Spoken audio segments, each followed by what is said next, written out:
All right, we're going to go ahead and begin the work session.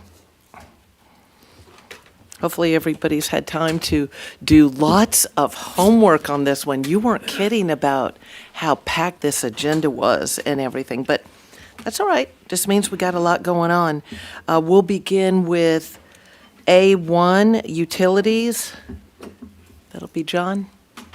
Hey, Mr. Bain, how are you this morning? Happy New Year.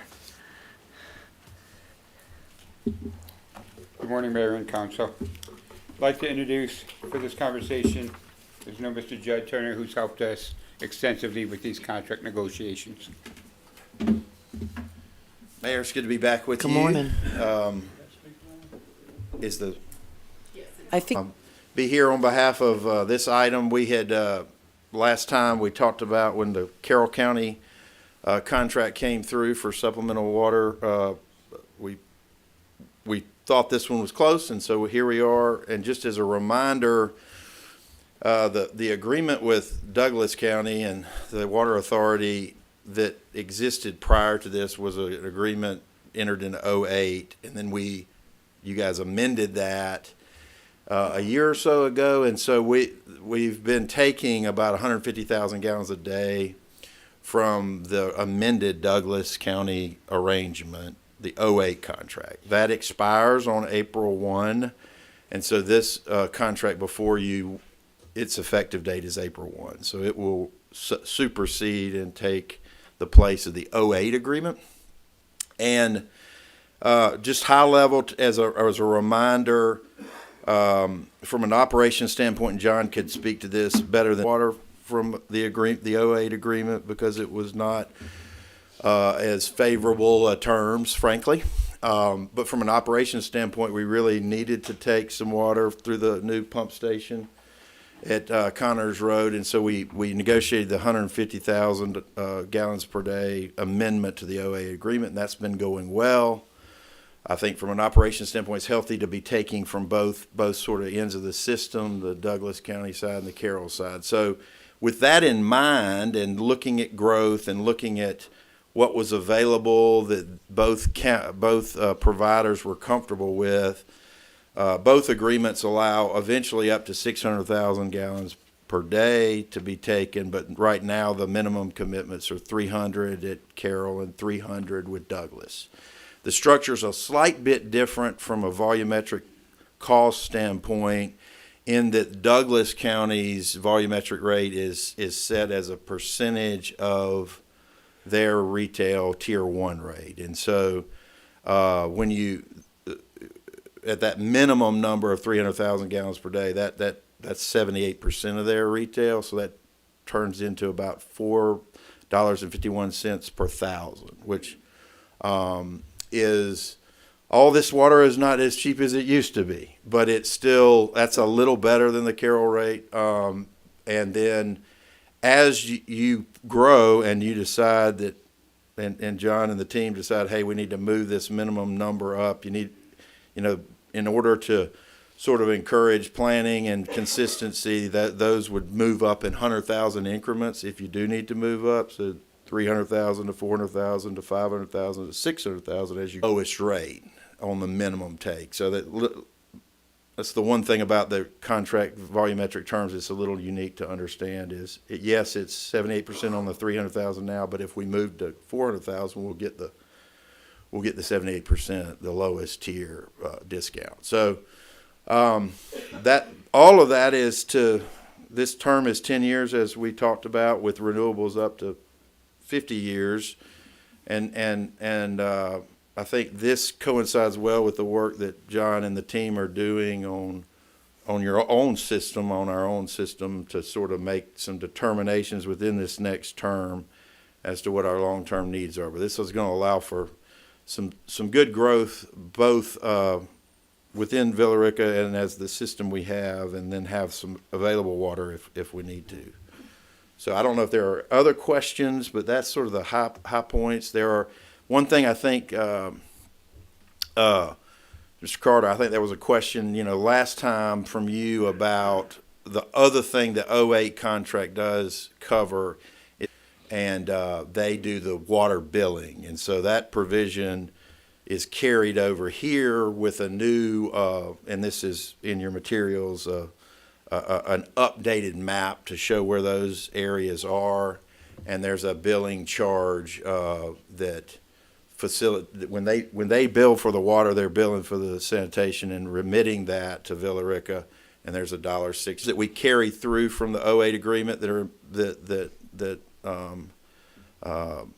are important to remember. But most of these, I think, existed before, and we've carried them through with some slight adjustments. For instance, there's some development setbacks and protections related to source, and so those carry forward in this agreement as well.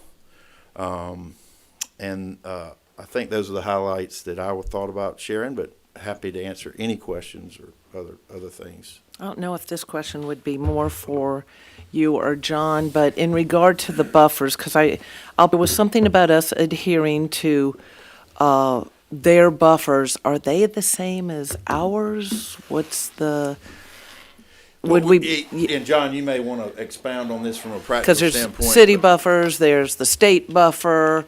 Correct. They had state buffer requirements. But in the Dog River Basin, which feeds their system, those buffers are in the '08 agreement. You were bound to have those watershed. It's that Section 8 watershed protection. You're bound to those watershed protection requirements, but you're also obligated as a member of the Metro Water Planning District to those buffers anyway. Okay, And so it's not. It's it a sleeves non-issue. off your vest. Really. okay. Questions? Yes. Councilman Yeah, Carter. I noticed in this agreement, the last denying a property owner the right to apply for application to the city of Villa Rica, no matter which county they're in, Right. if they if they so choose to do so. So Well, why this would we provision include this in? wouldn't change that. It says there's a no annexation clause in here. Well, the clause says that, your annexation agreement's between the county and the city, not the authority. So a landowner is still, a property owner or a developer is still able to come to the city and ask for that, and the city and the county can talk about that pursuant to the annexation agreement. But you have an existing annexation agreement, and all of this says is that you're not going to violate that annexation agreement. It said it terminates this agreement that we were talking about if we annex some property out of Douglas County. If you violate the annexation agreement, not if you can follow the annexation agreement and work through that and mechanism. So I But- think it's a slight difference. Am I wrong in reading this? It says that if we do annex property in Douglas County, this agreement is null and void? Go ahead, I'll find the provision. I'm sorry, Mr. Carter, I may not, my wording may have been off there from what I intended it to mean. Essentially, agreement with Douglas County. We can't violate that annexation agreement. It's So- how, that's. Am I right? I may have misinterpreted how I was. I know, but am I right in saying this agreement says that if we annex property, I don't have your annexation agreement. What the agreement says is in 11.5, section 11.5, it says that you will, this agree, or any future annexation agreement. So in an annexation agreement, I don't have it in front of me, but however annexation is handled, back and review that agreement in 2007, you'll find out if we annex property in Douglas County, that terminates this agreement. That's what it's going to tell you. Saying that this will be null, I mean, I understand it say that this will be null and void if anything happens with the other agreement that we have to. When does that expire? I probably ask that every year. I'm asking the office to send me a copy. It was a long agreement. It was a 3-year agreement. I'm asking my office to send me that file based on those questions. But I'm thinking it was a 30-year agreement. I could be wrong on that, but it was a long-term agreement. Pretty restrictive, as I recall, too. It Not really, not very favorable to us, but that's wasn't at all favorable. It just totally said any annexation, That's my recollection, is that we agreed not to annex any property. period, yeah. And South this, of and that being included in the water agreement says that this will be terminated should we annexed property in Douglas County. So if you would verify that for me, Kevin, I'd appreciate it. I will. The one thing I would add about the discussions with the authority, who recognize they are not, what is your concern, authority, and I think their view is not that there shouldn't be an updated annexation agreement, right? So, annexation agreement. So from the authority standpoint, it's not saying, hey, we want this locked in forever like it is, but you two others need to work. Rica may want to update that. The county may want to, and when that comes, that can change, right? But when that changes in any new annexation agreement, the city is bound to The council, when that happened back in 4, 5, 6, 7, and they suddenly stopped sending us back the money they were collecting for the sewer service for that part of the city that they supplied water to. We let them collect the money, and they were supposed monthly. They suddenly stopped sending it back, held on to it till they had $750,000 of Villa Rica's money as a leverage to hold over us. I hope that's not the case this time around. Yes, sir. And we had a little bit of this dialogue with the Carroll contract, and I did talk to Gil Sherrouse about that issue specifically, and he had some history for me. It was pre his time as well. He may have been at the authority. The commitment was that whatever led to that period of time, whether it was leverage or whether it was some other issue, and I think Gil has probably a slightly different view of what was happening as the reason for it, but that's not going to happen again. Nobody wants that to happen again. That's not going to be used for that purpose again. This is clearly and not be used as any sort of other tool. Any other questions from the council? Mayor, the clerk long-term agreement, and the agreement was to not annex below, and then there was a line with an exhibit, so we agreed not to annex below that line without the consent of Douglas County. So there could be some negotiations, and Douglas County could consent to it, but we agreed to not annex without. So just, and obviously I don't have a copy of the agreement in front of me, that agreement, but, any action like, for example, agreeing to beyond 2036, could it be interpreted in that way? No, I don't think so, and I don't.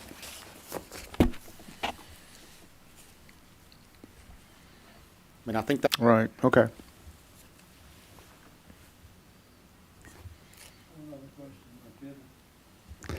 I believe David Mecklin said that you couldn't make agreements that would bind future councils like in this variety.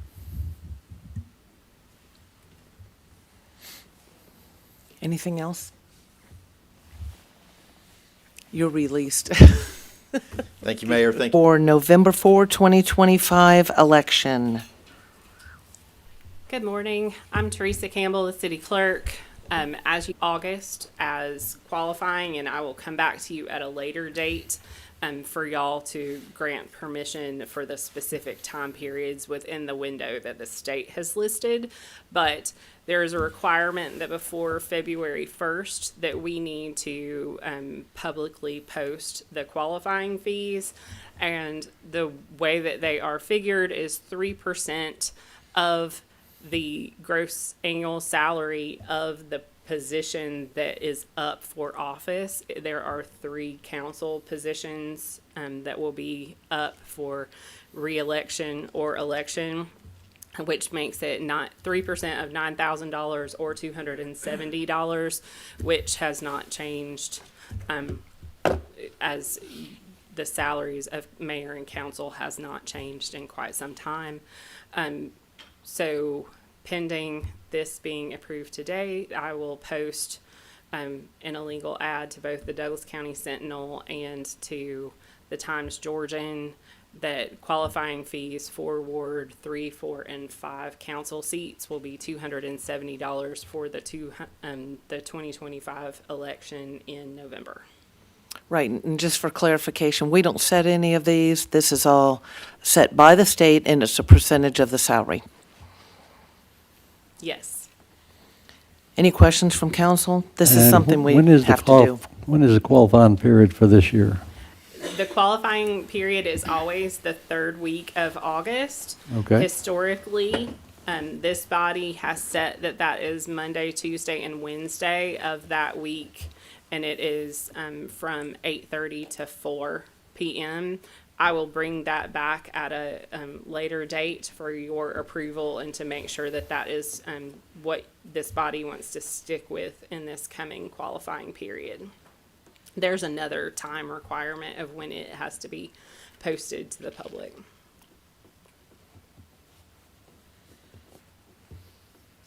Any other questions? Thank you. Thank you. I can, anytime if you want to do that right now. It's up to you, because it was on the agenda, it was off the agenda, there was some, Well, just, we didn't have any documents, so. well, that's right. And I don't think we should have a discussion today, but just to get you prepared to have a discussion soon about this issue. We have in our code of ordinance, we have a board of ethics. The board is composed of 3 members. One is chosen by council, one is chosen by the mayor, and one is chosen by the mayor with the approval of council. We haven't had an official ethics complaint since I've been coming here, and I've asked Mr. Mecklin, and it's been years and years and years since there, and as far as anyone can tell. Complaint or board? Either. Okay. Either. So there's been no complaint, so there's been no need for the board. And we don't know, going back through the minutes, I saw where a board met in 2003, so over 20 years ago, and could not find any ethics ordinance. Then we need to consider reestablishing that committee. And so you guys need to think about who you would want on that if you're going to go that direction. If we're going to change it, then we need to think about how we want to change it. That's the extent of what I'm really prepared to discuss today. I'm happy to answer any questions individually if you want to reach out to me, and we can discuss it that way. Could what- we, I don't know if we, excuse me, I don't know if when our next planned all-day workday is, but that would probably be a really good item to have on there, yes? I think it's a good item And for a some- roundtable type discussion. Documentation, we'd need to review the ordinance, and you've told us a little bit of history, but I would just want,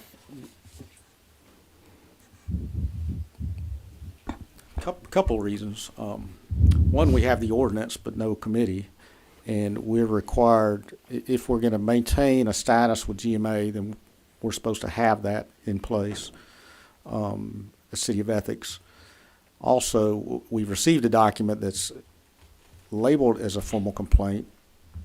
It may not be under our ethics ordinance. It may not really be a complaint. But if we were to receive something, we have no way. It's supposed to be reviewed by this board. The board doesn't exist to review it. So that's the reason. Is this board something we have to redo every year, or Well, that's something we need to discuss. I mean, it doesn't, the way it's currently drafted, you need some terms, so we know when people drop off, and we know every 2 years or whatever the term is, we need to reappoint someone to be on the committee. We don't have that, so it's just kind of disappeared. If it Okay. ever got, I can't tell for certain that it was ever fully staffed. okay? anything else? All right, we'll move on to, oh, yes. Mayor, if I may, consent agenda. That we've gone through 2 items, Oh. but we have not decided. Thank so- you. Well, the water agreement, I'm guessing, is gonna move on. I agree with that. I'd like to look at that deeper. Okay. Establishing a qualifying fee. Anyone opposed to making that consent item number 1? Nope. All right. And the other one is just something for future discussion. Final plat. Nick Mr. Griffin, Yes, good morning. ma'am. Nick Griffin, Deputy Director of Building Development. I am coming to you on this item and respectfully requesting that you guys let me briefly present this and then bring this back to the council meeting on the regular meeting. There were some items that I truly appreciate and respect Councilman Montmahan's insight and professionalism that he found within the covenant. So there's 13 conditions on this development. It was rezoned from R2 to SFA on May 24th of 2022, and the council made 13 conditions. 2 of these conditions regarded the covenants that are going to be established within the development. They did not adhere to or comply with the conditions set. The developer is working on those conditions and the covenants, and they're going to amend those, present those to staff, and staff will bring this back next week with full covenants that are in compliance. We do have a client here from the development. If you have any questions for him, he'd be willing to speak on that. It's a 181 unit townhome development. The entire site area is about 75 acres.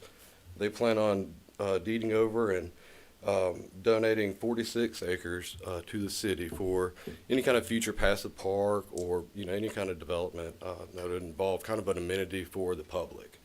And there will be public access. And so any development with public streets and infrastructure require the council and the mayor's approval to get final platted. And that's what this item is about. We're not fully in compliance with the conditions. By next week, we should be. If we are not, I'll pull that item off that agenda.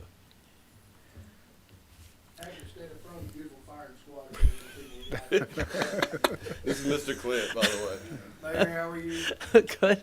These guys have been great to work with. I'm the one that called you right before Christmas and got told that I had bad timing. Oh, as far as meeting, that may have been possible unless you wanted a lot of children around and other family members. They've been very good to work with. But if y'all do have any questions, feel free. Once we got notified of this, we immediately started jumping on it. We'll try to have it. But I'm looking at the plat. I don't see where the passive park is. They didn't include that. That's going to be up to the city to build and develop, but the developer did agree to stabilize all the grading that's been done and any kind of earthwork that needs stabilization. He's offered to grass that, and when it gets a little warmer, maybe March, gravel the cul-de-sac so it'd be accessible, and then it would get deeded over to the city, and it would be the city's responsibility to develop it, Right. clear, grade, whatever the intent is that is decided will be. So that's where the passive park area land is located, where around that cul-de-sac? That's correct. It's over Across the creek, or whatever yes, that sir, is? Across the creek. and Okay. Good green space. There's a lot of potential for that. Okay. Was it, this was originally Tanner property, correct? I Okay, see, this is going to bring up a point I want to make. Okay, please. And because it was my recollection that, did Tanner donate that part, or was it a result of there was rock there, and so the developer then said, this is going to be too complicated to clear out all that rock?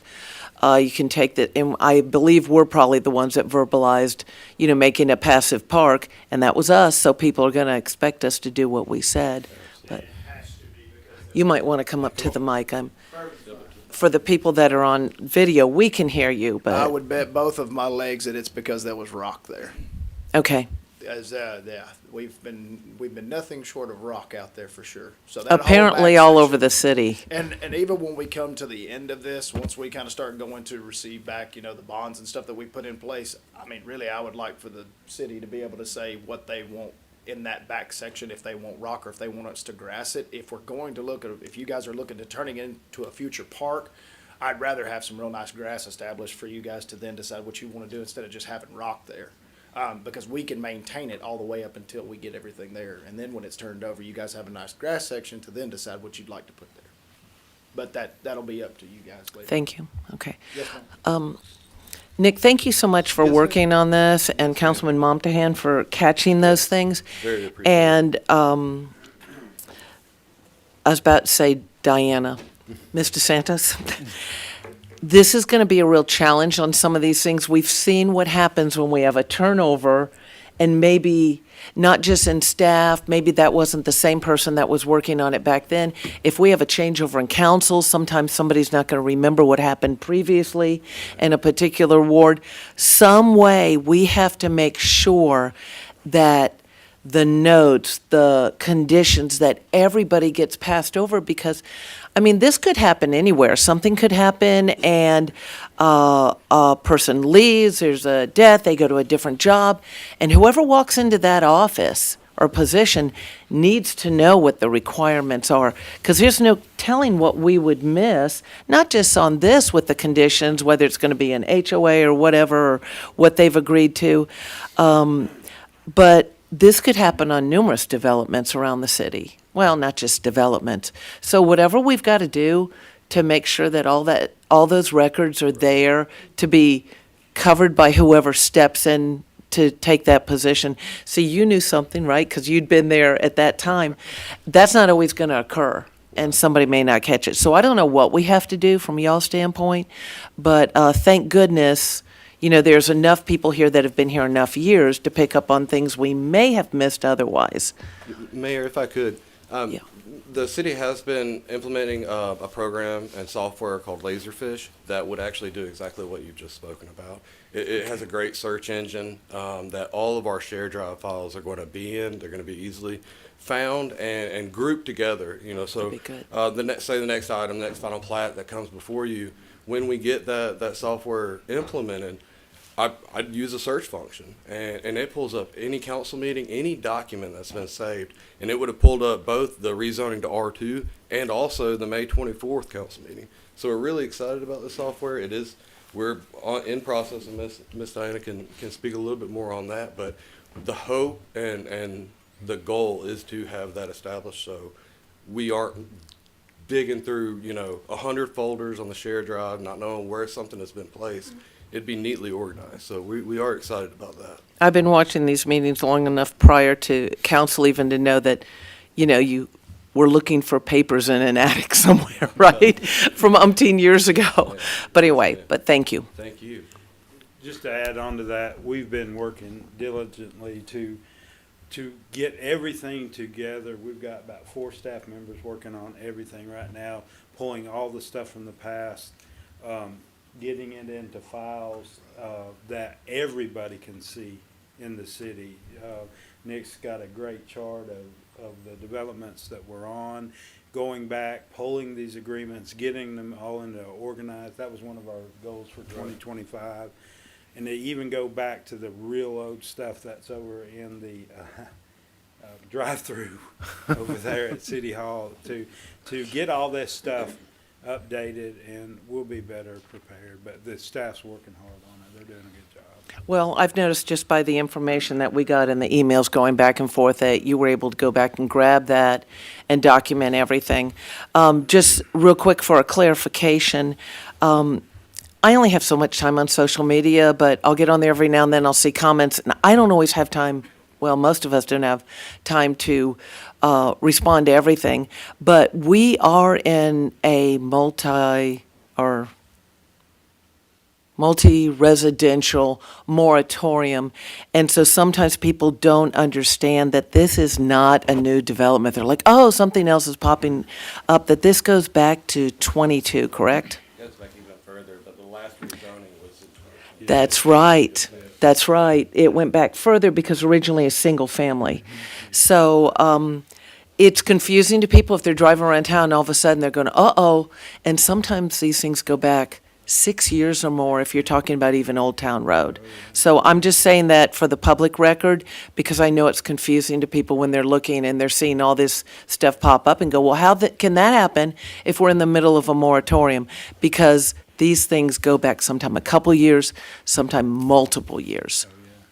Okay. Right, and if I could add real quick, if the council of the mayor wants an update for public notice on any of the ongoing developments, I can do research and do an agenda item just as a brief update saying, hey, this was rezoned here, this was, and show this developer and his interest in that property and the history of some of these, like I did with Fortune Parkway. I have absolutely no problem getting up here and doing updates. So, Thank you. Yes, ma'am.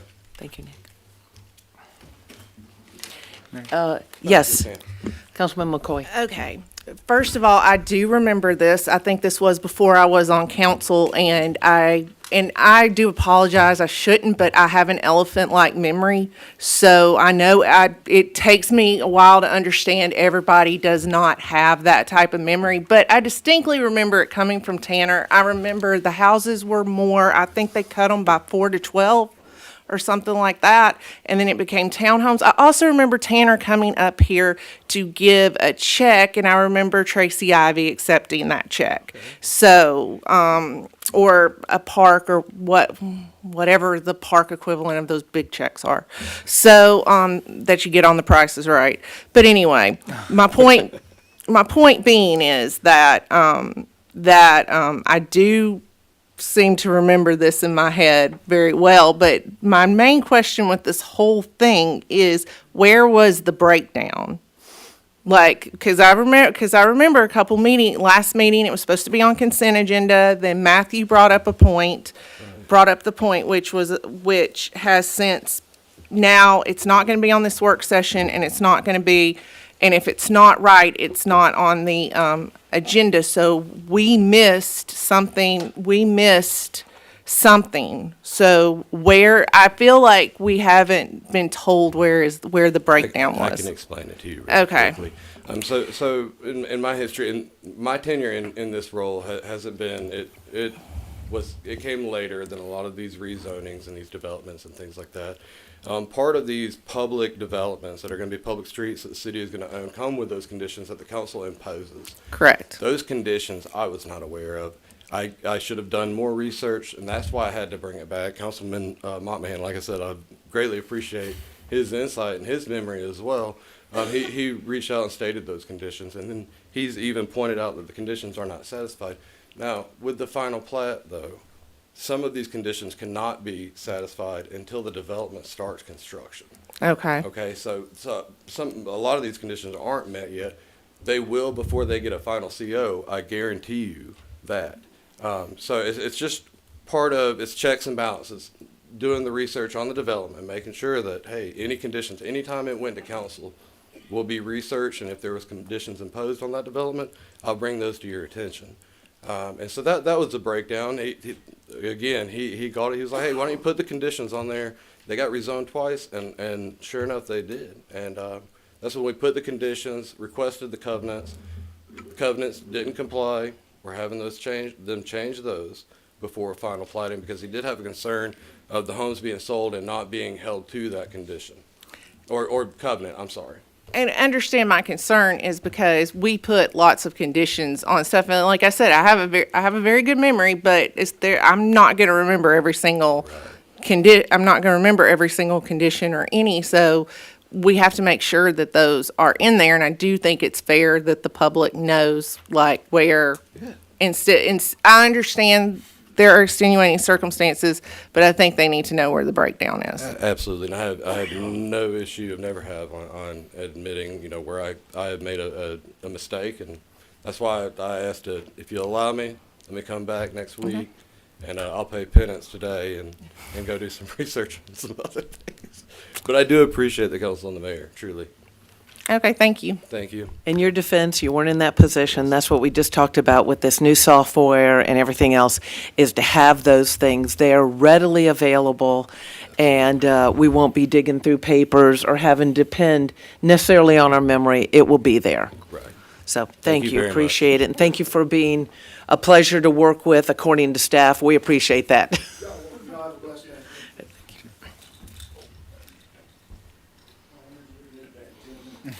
Okay, that'll be coming back, so that will not go to to consent agenda.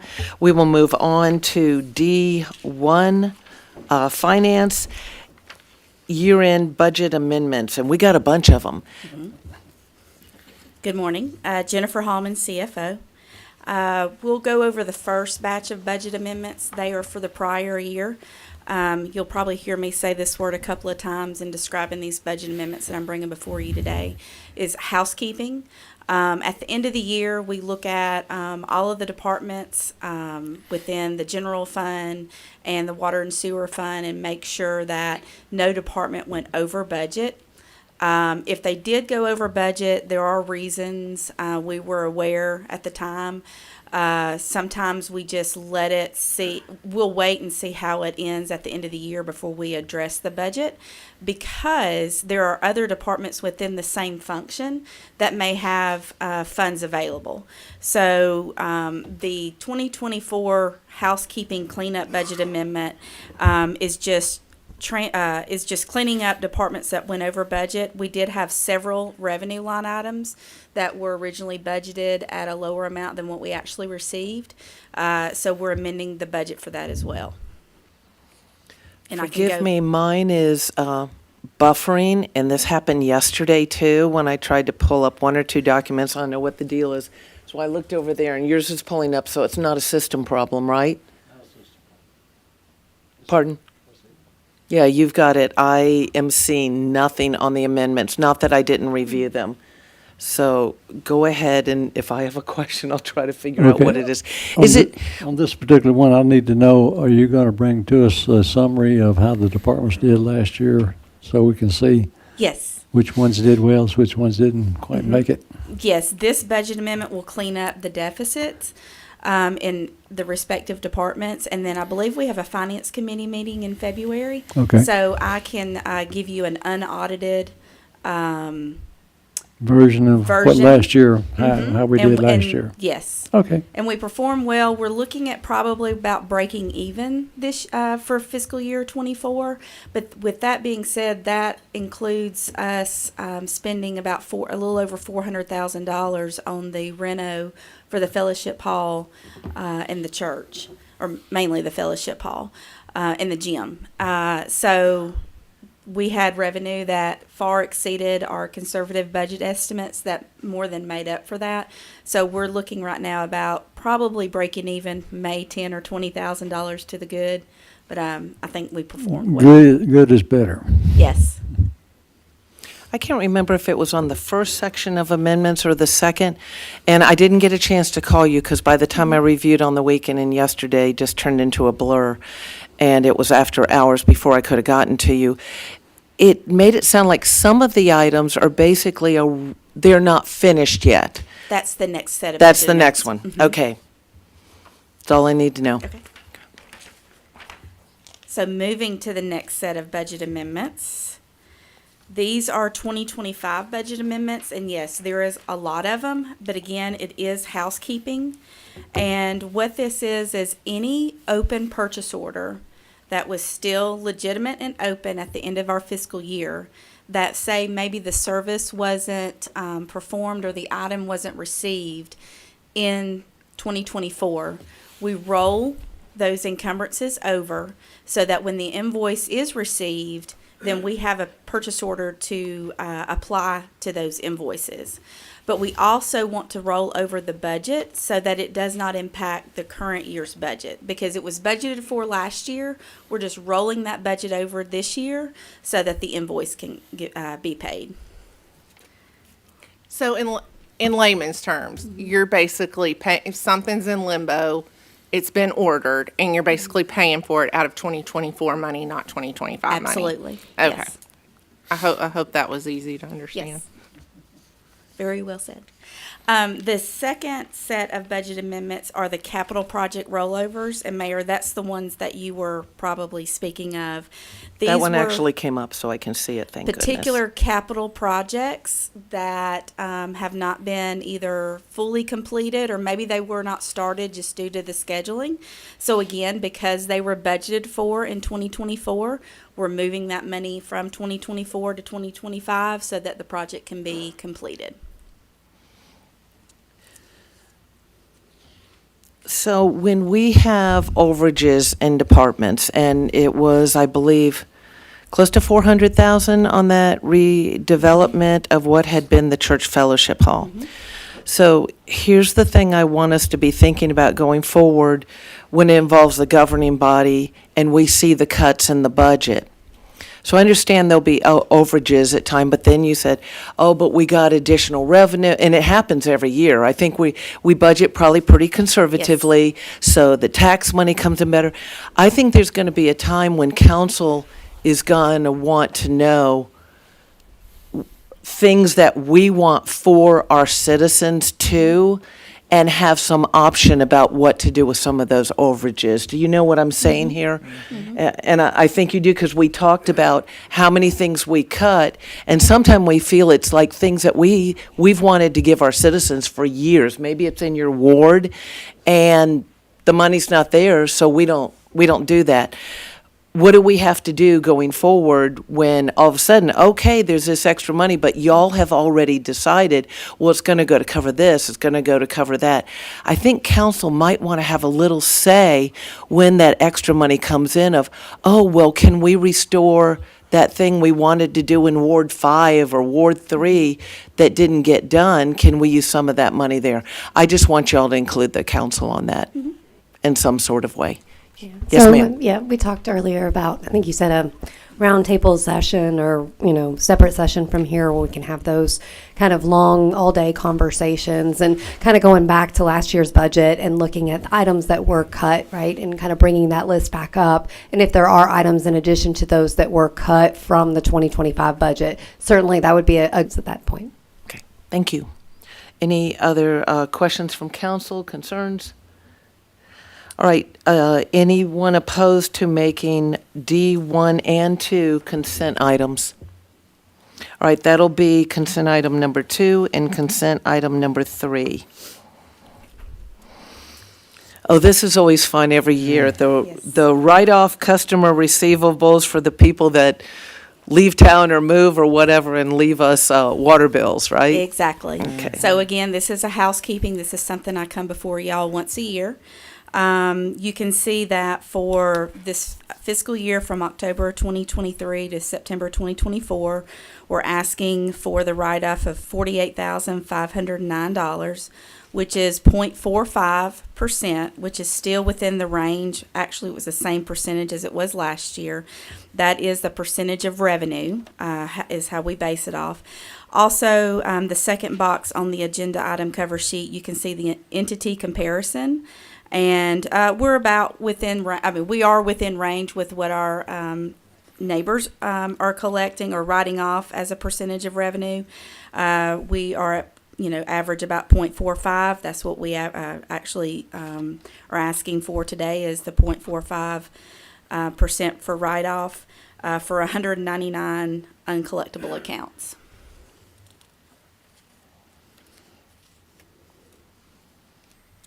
Douglas, Douglasville, Douglas County, 0.91%. What? That one's like an outlier from everything else. Obviously, we're in the same ballpark as a lot of the people, the kind of cities around us, but that's still $48,500 if we come up with a method. Some of these, this big one, $3,625. That's some big numbers on here to start with. Yeah, what happened with those? Can we not The come up really with a method large of ones. cutting back these people that get this far out of bounds? Yes, I do know that customer service works very hard in, trying to capture the money, try to get the money before they leave, but a lot of things are out of their hands. That's why if you look at the ones that I have notes, that's where I reached out to our customer service manager, and those are 1, 2, 3, 4, 5, 6, 7, 8, 9. Those 9 accounts make up 25% of the total. So they do a very good job in catching or trying to collect and not let the balances get high, but that's why she put notes. The landlord just would not repair the leak on that particular one.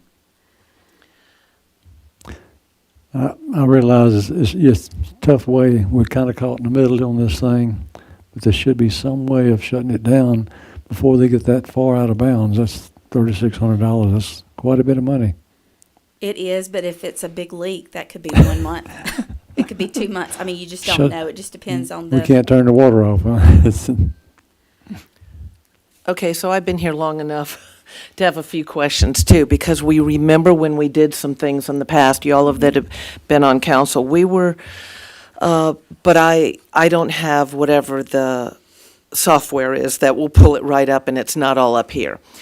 We increased was it for renters or just in general? We increased the deposit that had to go down, and we had questions even when we did it wasn't necessary, because you have to see the side of somebody moving in and setting up housekeeping and how much it cost them, everything to, the deposit on the garbage, deposit on water, deposit on this, that, first, last, and security, or whatever they have to pay. That was increased by us to kind of protect us. The other thing we instituted, and you'd have to tell me which year, if anyone remembers offhand, that we would go to the quarterly billing, so we weren't waiting a whole month to catch things. Is this ringing a bell for any of y'all? Oh. Where we were checking more often, and We have four cycles of billing. We don't, yes. that didn't always exist. That's been, I don't know, probably last 5 years. Anybody remember that? Part of the reason we did that was so we'd have less of this. So what I'm trying to find out is, are we doing better because we did that? Because if we aren't, why are we charging those additional deposits? And something I asked back when Sarah was still here, as finance director and then deputy city manager, was, were we doing those checks? And we, at that particular time, we weren't necessarily keeping up on the 4 cycles of billing, which defeated the purpose of doing the 4 cycles of billing. Not the whole purpose, because all that billing also came into customer service all at once. So it made their life easier, so that it spread the workload out over the month. Absolutely, and that's still being done. Okay, so that's my best recollection Yes. of all that. So my 2 questions are, is this making a difference? Are we catching things any sooner?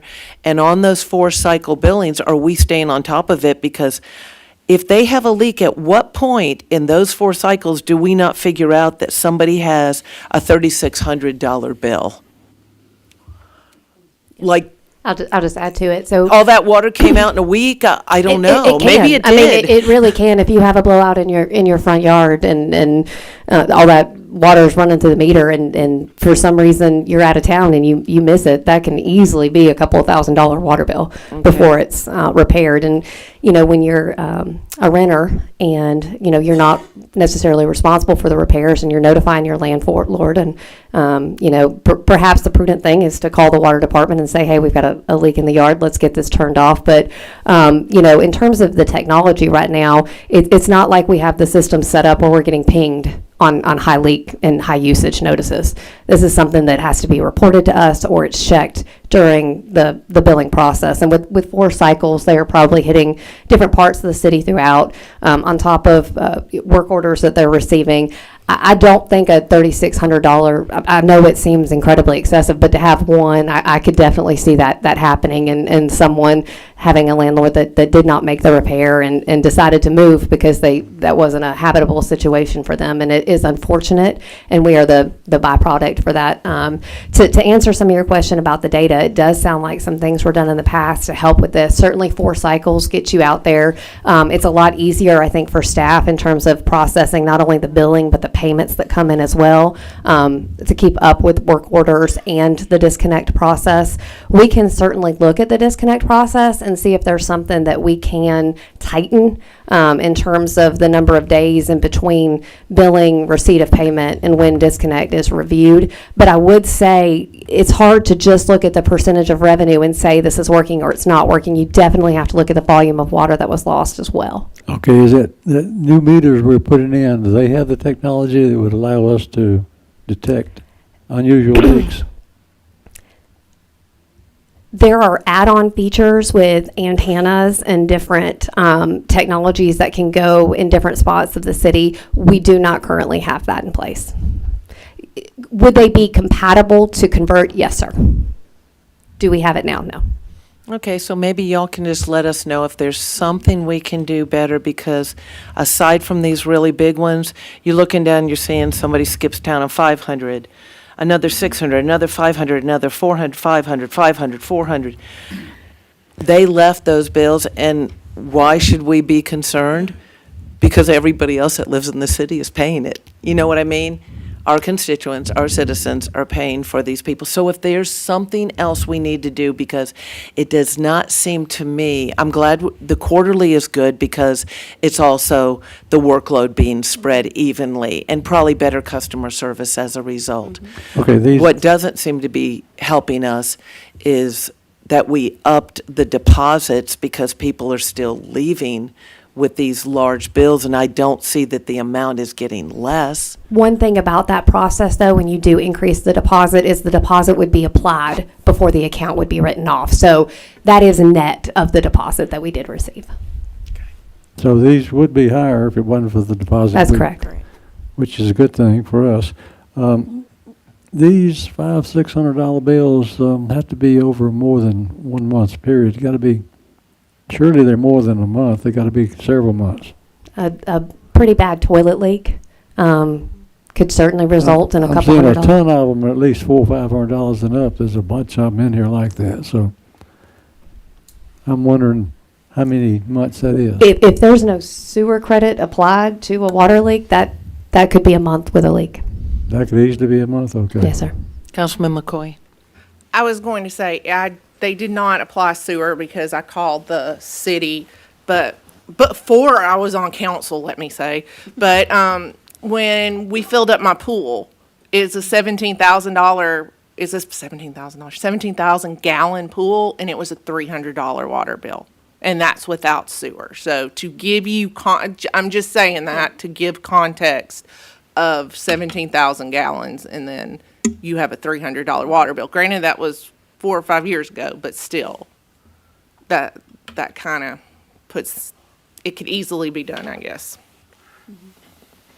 So just for clarification, the numbers we're seeing on here is not just water, it's water and sewer? Water, sewer, and sanitation. Okay.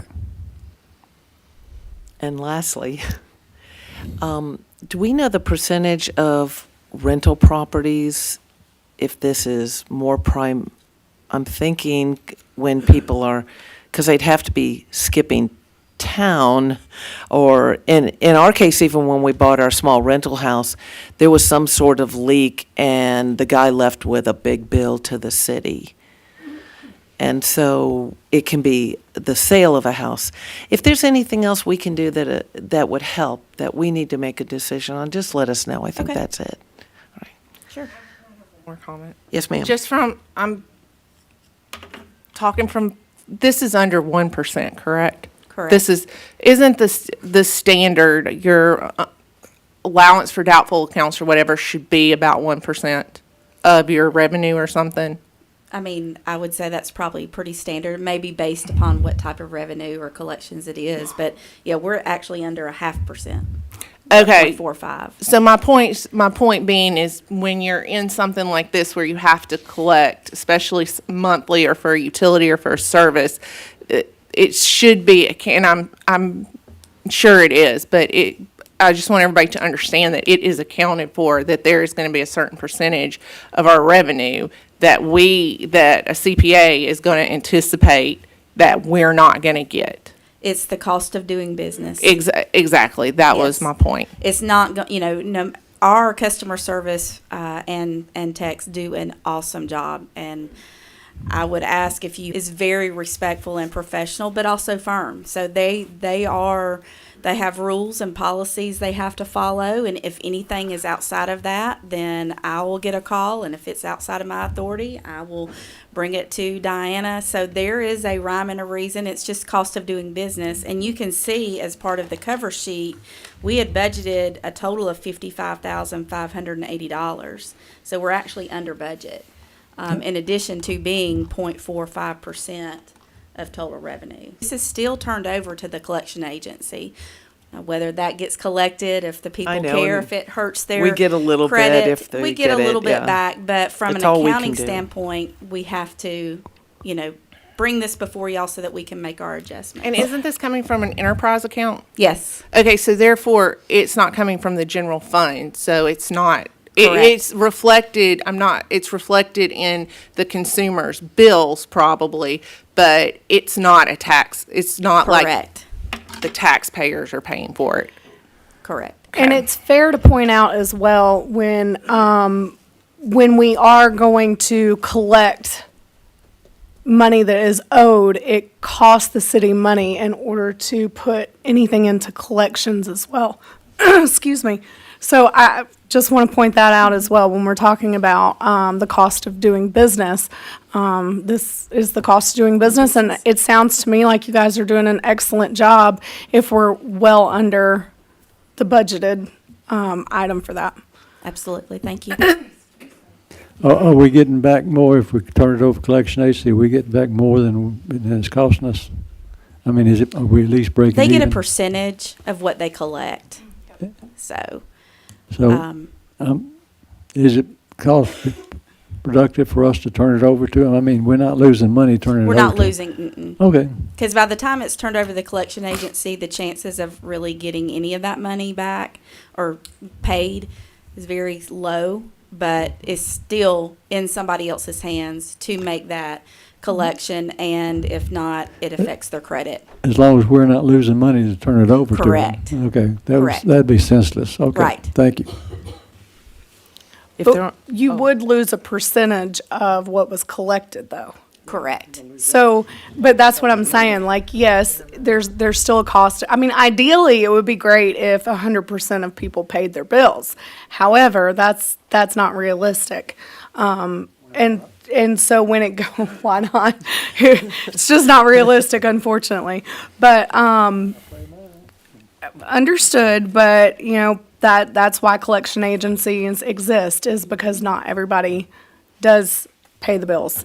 But again, just to reiterate that, yes, the collection agency, in the grand scheme of things, there's still a loss to the city in that, is my Correct. point. Yes. Anyone opposed to making this consent item number 4?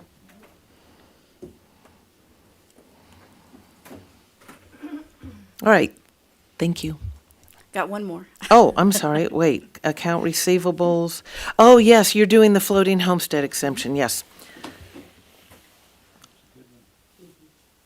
Or a presentation of House Bill 581. Yes.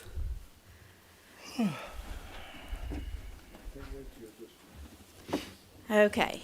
As you know, we have House Bill 581 that's being discussed amongst all government entities. You've probably have seen press releases from school boards, from cities, on what their intentions are. This presentation is just to kind of give you a high-level view of what House Bill 581 consists of, as well as what we feel like our process and schedule should be in order to make a decision that we need to make by March 1st.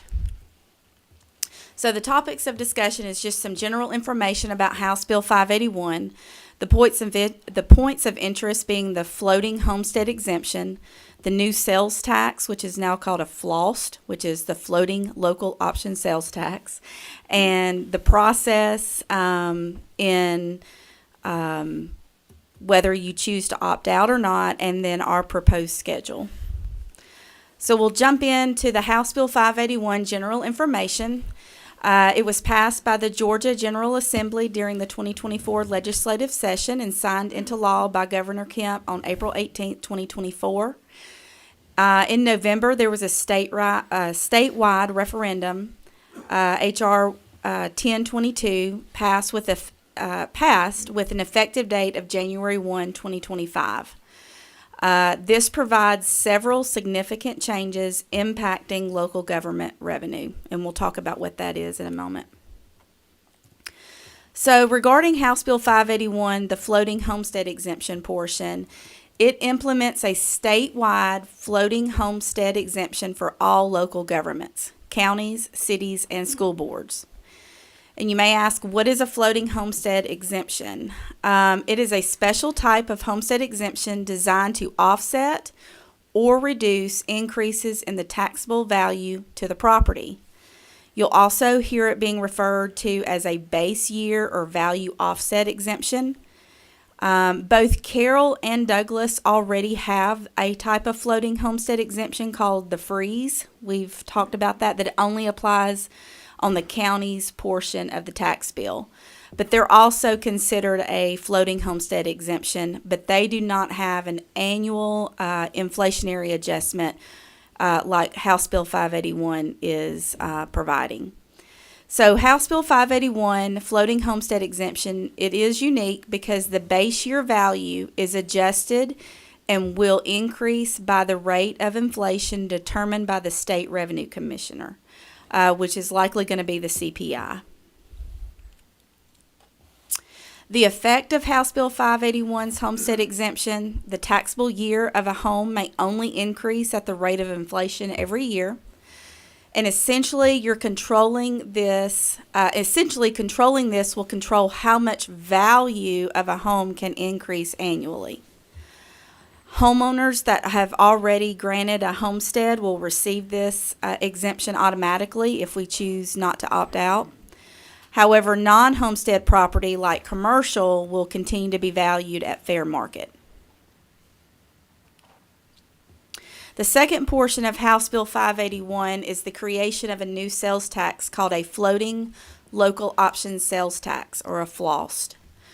It does authorize most governments with the new homestead exemption or equivalent, meaning that if you choose to opt in or not opt out, that you get to levy a new sales tax up to 1% to be used for property tax relief. The caveat to that is if a local FLOST referendum passes, meaning that if you choose not to opt out, then if a referendum is called and it passes, then you would receive the FLOST. If a referendum is called and it does not pass, then you do not receive the FLOST proceeds.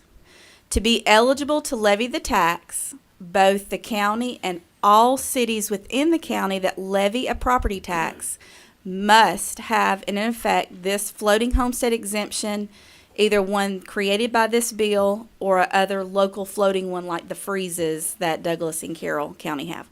We don't have either right now. We don't have the freeze, that doesn't apply to the city's taxable values, and we don't have any other local floating exemption. Did you say Douglas County has a freeze? Yes, ma'am. Okay. I need to check with the county commissioner because I think I heard something different from him yesterday. So theirs is the freeze, no inflationary Correct. adjustments, just like Carroll Just County like then. Carroll. Mhm. Okay, Correct. thank you. Remember that it does not matter if school boards opt out or not, since they are ineligible to share in the proceeds of the new sales tax without a separate constitutional amendment. So that's why, like, right off the bat, probably some of the first notices that you have seen or heard of, whether it be on Facebook or on social media or in the news, has been the school boards, because they want to opt out of something because they will not have a revenue replacement. One of the many reasons is they won't have a possible revenue replacement for this floating homestead exemption. There is a similar process as loss negotiations. If we choose not to opt out, you still have to, or the city with 50% more of the population. So on the Douglas side, it would be Douglasville. On the Carroll side, it would be City of Carrollton. You have to have IGAs. The lease that each city would receive would be the population, very similar to the local option sales tax renegotiations. However, with the FLOST, it can only run up to 5 years. Then a new referendum must be called to continue it another 5 years, etc. So every 5 years it's renewable. Unlike the LOST, it's a 10-year, and then you renegotiate. It doesn't have to go back on the referendum, though, for a LOST, but it does for a FLOST. The big point here that I want to make is if one city opts out, just one, then the county and all cities within the county will be ineligible for the FLOST. So on the Douglas side, if Douglasville, Austell, Rica decides to opt out, doesn't matter if the other ones did not, then the FLOST you're not eligible to even go out for referendum. On the Carroll County side, same thing. All the cities that levy a tax, if any of them opt out, then it makes the FLOST, it's off the table. I have been reaching out to my counterparts in Douglas, the city of Douglasville, and in Carroll, city of Carrollton, and everybody's in the same position that we are. Is we don't like the legislation. We feel like that it limits the authority of at the local level, and so we are, and you'll see later, recommending that we at least start the process of running the ads and doing the public hearings to opt out. This allows us to follow the timeline and then give us more time to see what other cities are doing, how it impacts us, and what decision we initially need to make. Does that decision have to come by March or whatever? March 1st. March Yes. 1st, okay. Here's the process. There is a process that allows local governments to elect to opt out of this homestead exemption within their jurisdiction so that it does not apply to their taxable values. This process could not begin until the bill took effect, which was January 1. So that's why you're hearing all your neighbors talking about it and trying to decide what needs to be done. Also, as Councilman Carter mentioned, this must be completed by March 1st if you decide that you want to go through the process of opting out. A governing authority may not opt out of the statewide floating homestead exemption after this deadline. However, the local delegation may pass a local act of the General Assembly to implement a local floating homestead exemption at any time. The process for opting out is similar to the millage rate process for advertising and public hearings, which means it's required to have 3 public hearings, including one occurring between 6 p.m. and 7 p.m. You must advertise the public hearings. They must be in the paper 1 week prior to each hearing, prominently displayed, no less than 30 inches square, must not be in the section where legal ads appear, and must be posted on the website 1 week prior to each hearing. Advertisements include very specific language, and then you also must issue a press release to the local media. After completing these steps, the local government may then adopt a resolution opting out of the homestead exemption, and you must file with the Secretary of State by March 1st, 2025. So again, we are proposing a schedule tentatively just to start the process to see how we want to proceed.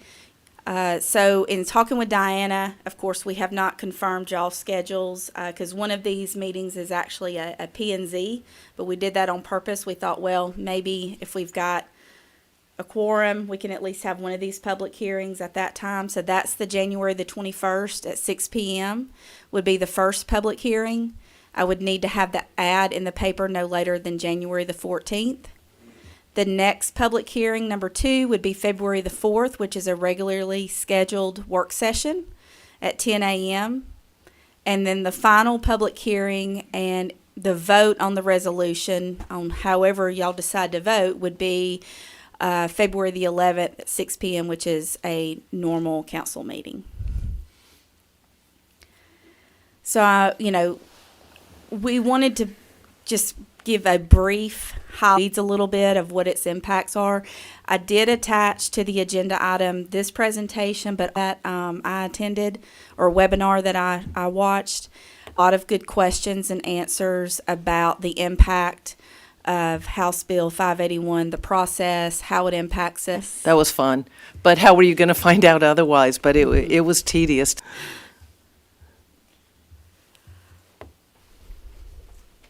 Going once, going twice, because I have something, but I didn't. Very significant that's not in the presentation that they provided, and that's that we all voted is because of what we saw after 2020. What you've seen in the housing market is you have a house that within a period of months can increase its value by $100,000.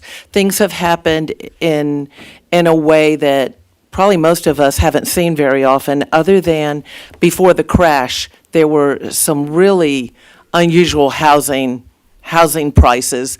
Well, what happens then is you're paying your tax bill. So we've got the, GMA's position where y'all are kind of leaning on this as the finance department or management. So my view is to see it as a citizen, as a consumer, because we're elected to represent the citizens. So this came about because people's taxes were going along and increasing at a great amount. There's a caveat to this, because of this super inflated value on properties. Now, this is where it didn't impact you, and you covered that. Carroll County and Douglas County have what's called a floating homestead exemption that freezes. So I buy my house, you buy your house, you're locked in at that base value for those taxes for the county. Your house may increase in value by $100,000. You're still locked in at that base value that they're going to collect taxes on, only on the county part. Douglas County, Carroll County.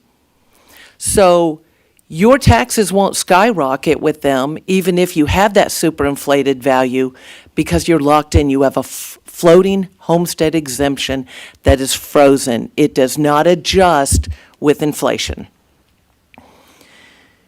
That is not true for the school board and for cities. So if your house exponentially gets assessed at a much higher value, you're going to be taxed based on that much higher assessed value. That's why this legislation came about. The state looked at it, the legislators looked at it and said, this is a problem. We have these property values are just going crazy, so people can't even plan on what they're going to pay in taxes in addition to their insurance and mortgage, because it'll all get wrapped into that too, and you'll have your mortgage go way up.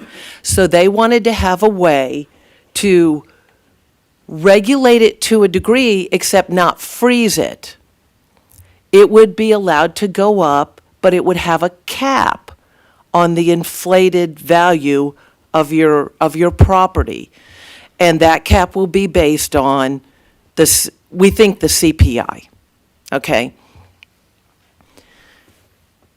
It was put on the ballot for us to vote on. So they passed legislation for it to be a ballot question for all of us. When we went to vote on it, on the Carroll County side, statewide, it was about 62% of the citizens in Georgia voted that they wanted this. Carroll County, same percentage. I haven't found out Douglas County yet. The city of Villa Rica, on at least the Carroll County side, voted 68% that they wanted this floating homestead exemption. That's a very important point that is not in the information I read from GMA. 68% of the local voters said, we want this floating homestead exemption. So us as elected officials have to take that into consideration, because that's what our citizens by 68% said they wanted. That doesn't mean we have to vote that way. We could vote to opt out. So if we opt out, then the advantage for the city or the school board is leaning to opt out. That means that if we have those in super inflated values on property, they have the ability to collect that amount. And one other thing about the local control versus state law. The reason we have cities and counties is they were a creation of state government. Unlike the federal government was created by the states. The states really, most of the power should rely with the states because they created the federal government. City and county governments exist because the state created them to help do services, right? It's going to be more efficient if you can service your citizens at a local level. That's why state law preempts local law in most cases. We can make a gun law, but it doesn't matter if the state law is different. State law preempts it. And so that's why the state can do this, whether we ask for it or not, they could. But in this case, it was a ballot question, and citizens actually got to vote on it. I think that's a really important point. That's it. But just, it can be very confusing what a floating homestead exemption and what one isn't. If the school system, part of the reason to opt out is, well, the reason to opt out is because you don't want a cap on the inflation value of somebody's property. It means that if the inflation value goes really high, you still can collect all that inflated value like we did a few years until we rolled back the millage rate. We mitigated it by rolling back the millage rate. If the school board opts out, they will be able to continue, if you have those superinflated values, to collect that. If they opt into this, they will be capped on how much inflation value they can, try to collect from your assessed value on your home. I hope that's not very confusing, but I will stay around afterwards if anybody wants an explanation on how these work, and I'll try to explain it differently, because it is extremely confusing to the citizens. But also, if Bowden opts out, we're out of it, because it's got to be all or nothing. True. If any city, well, that's on the On the FLOST. That's on the FLOST. And the county can opt out without it the county school system can opt out, and it doesn't affect the rest of us. And let me just, for the record, GMA does not have a position on this one, or ACCG on the county side. They do not have a position on this. They're just offering guidance, and I want that to be, I thought clear their out there. presentation was very balanced. I think the only thing that's significant that was left out that I do consider significant, but they did have a balanced approach, was that people voted on this. So citizens had this on the ballot and chose what they wanted. Then it's a matter of if we're going to follow that majority vote, or if we have reasons, and maybe there would be legitimate and good reasons, to present on why you disagree with that majority vote. I'm not saying, because people see this differently. I would like to Mrs. see Councilman. maybe some sort of analysis of how this would affect the TAD, or how it would affect our millage rate going forward. I mean, I know you all can't tell the future, but I would just like to see that kind of information, Very good one point. way or the other. Regarding this particular floating homestead exemption, it would apply to every taxing district, whereas the freeze is only on the general, or the maintenance and operation general digest, where this one would affect the TAD district. So it would cap it within the TAD. So, and I guess from the point that I see it is the local governing authority already has the lever to adjust for the reassessments, and that's the rollback. So, I've got the history of what the reassessment has been, since 2019. It's been anywhere from 3.71% reassessment to as high as 9.10%. So the average since 2019 has been just over 6% increase in the reassessment. And the average dollar amount associated with that was around $280,000. But that is what, in my mind, the whole rollback, when that was brought in to play several years ago, that is your local lever to say, hey, okay, the reassessment digest went up by 9%. Let's take the highest here. That's too high. We're going to roll it back either all the way, because I provide you with a rollback millage rate, or you say, hey, 9% is too high, but, values have gone up. We're going to roll it back a little, maybe not all the way. We're going to roll it back just a little bit. So that part is probably where you're seeing my recommendation as staff saying, let's opt out, because you already have that opportunity to offset the increase in your assessed value. This just limits you even more from a local level. Do you have like data though to show, well, you know, if this were to pass, we would estimate, predict, or project the millage rate would have to be X number in order to maintain the budget, or up or down, or, I mean, do you have that kind of data that you could do that? I don't. The key to that is what will the state revenue commissioner come out every year? We're going to be relying on the state to tell us, or each entity, what that CPI is. What is going to happen, or from what I've read through my notes and just talking, is because the base value year is going to be 2024, it's not going to really have that much of an impact if we choose to, if we don't opt out. It won't have that much of an impact earlier on because we're already at the 2024 values. Where it's going to impact us is down the road when we're going to have, when we're going to be capped, but yet our expenses are going to be are going to be up, and therefore we're going to need that additional or could possibly need that additional revenue to cover those additional expenses. Do you have enough data to go and say, you know, maybe just kind of go back in time and say, you know, had this passed in 2020 or 2019, and then our millage rate recommendations would have been these in order to maintain the budgets, just so we can get some framework of I can look at what it. kind of discrepancy we're talking about.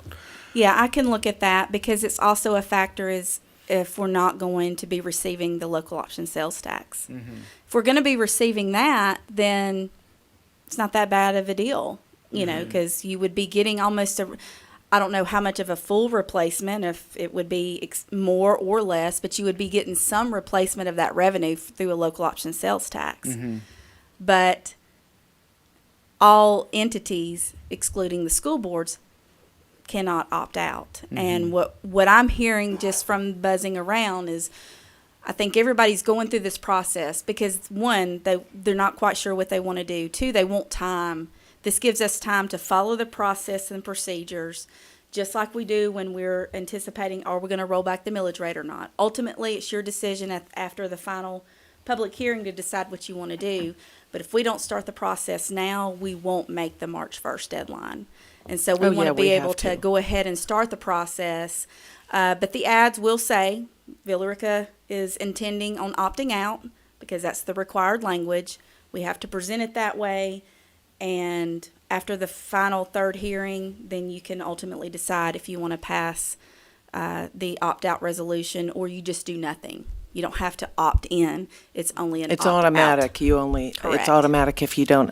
The school board did do some of that. Carroll County School Board did. I live on the Carroll County side. I tend to get a lot more information. That's why I really need that communication with the Douglas County side. They did ask what would have happened had we done this the 5 years. They're quoted in the Star News, their finance person is saying it would have been, I think they have about 1 or 2% on their budget is what they're quoted in the paper as saying.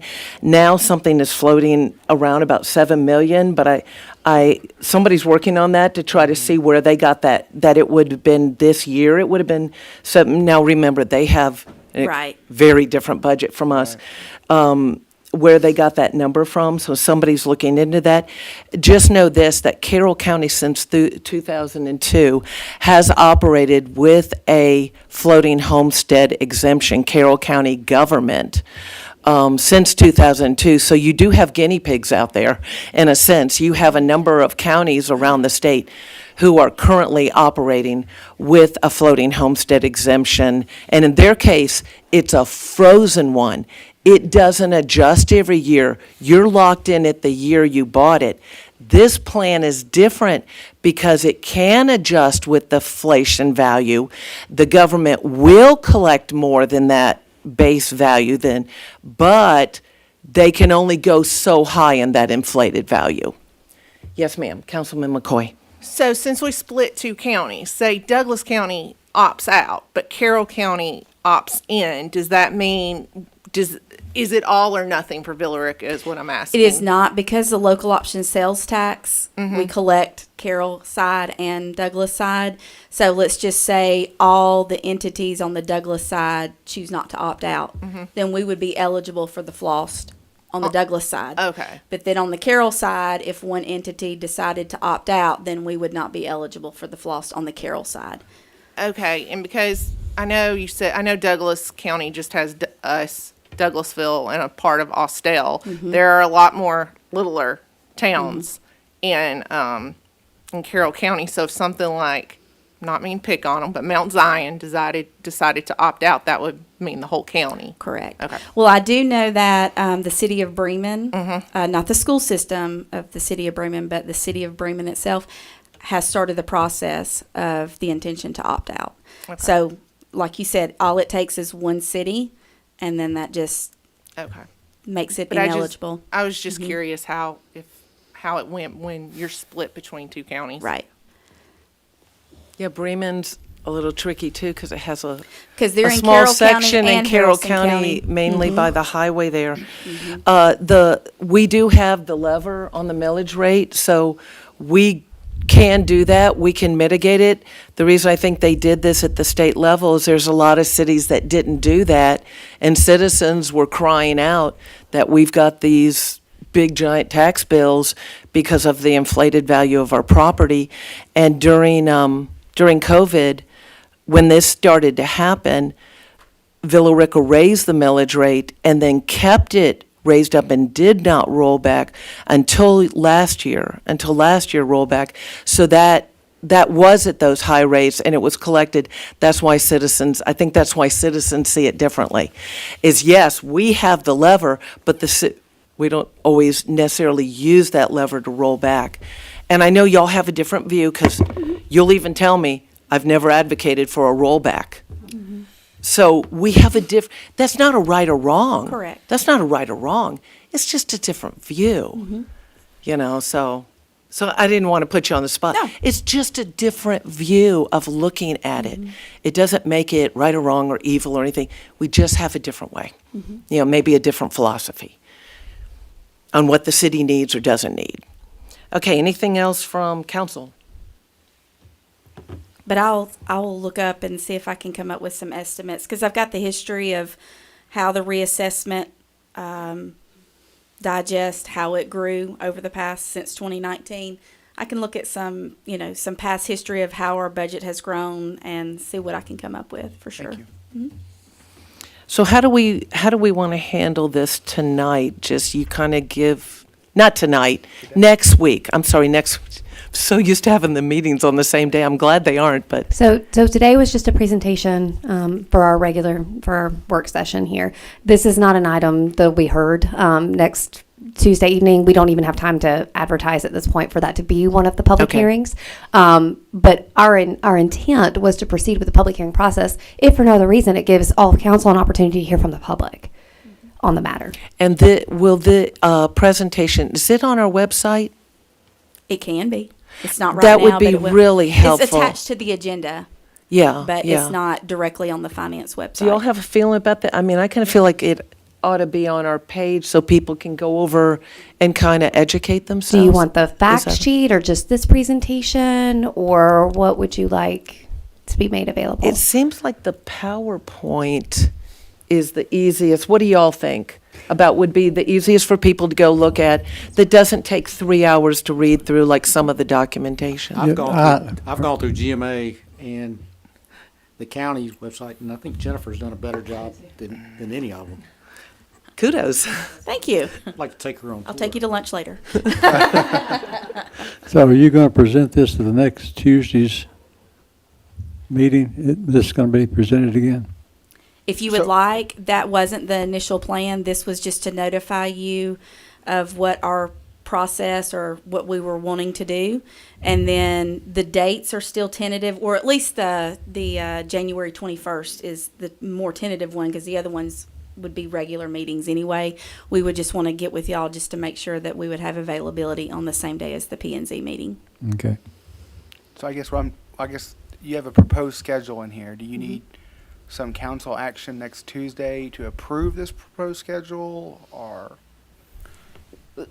Really, at this point, we're just looking for guidance from the council as let's go through the process.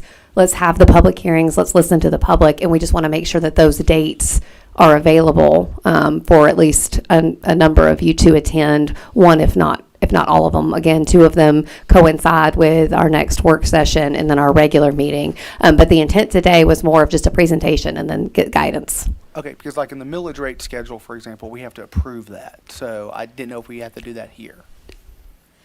Like the Usually public when we hearing do schedule. usually we don't. Okay. Bring that before y'all. I just get direction from the city manager. Oh. Hey, let's start the process.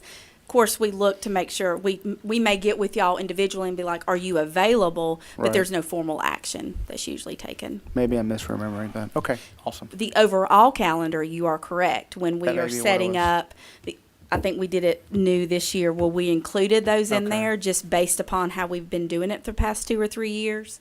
So that may be what you're thinking too. Perhaps. Okay, thank you. So at this point, I'm just trying to get a feel for where the council is on this. It will not, and if you disagree with this, just say, so I have a problem with that, so we'll kind of know where everybody is.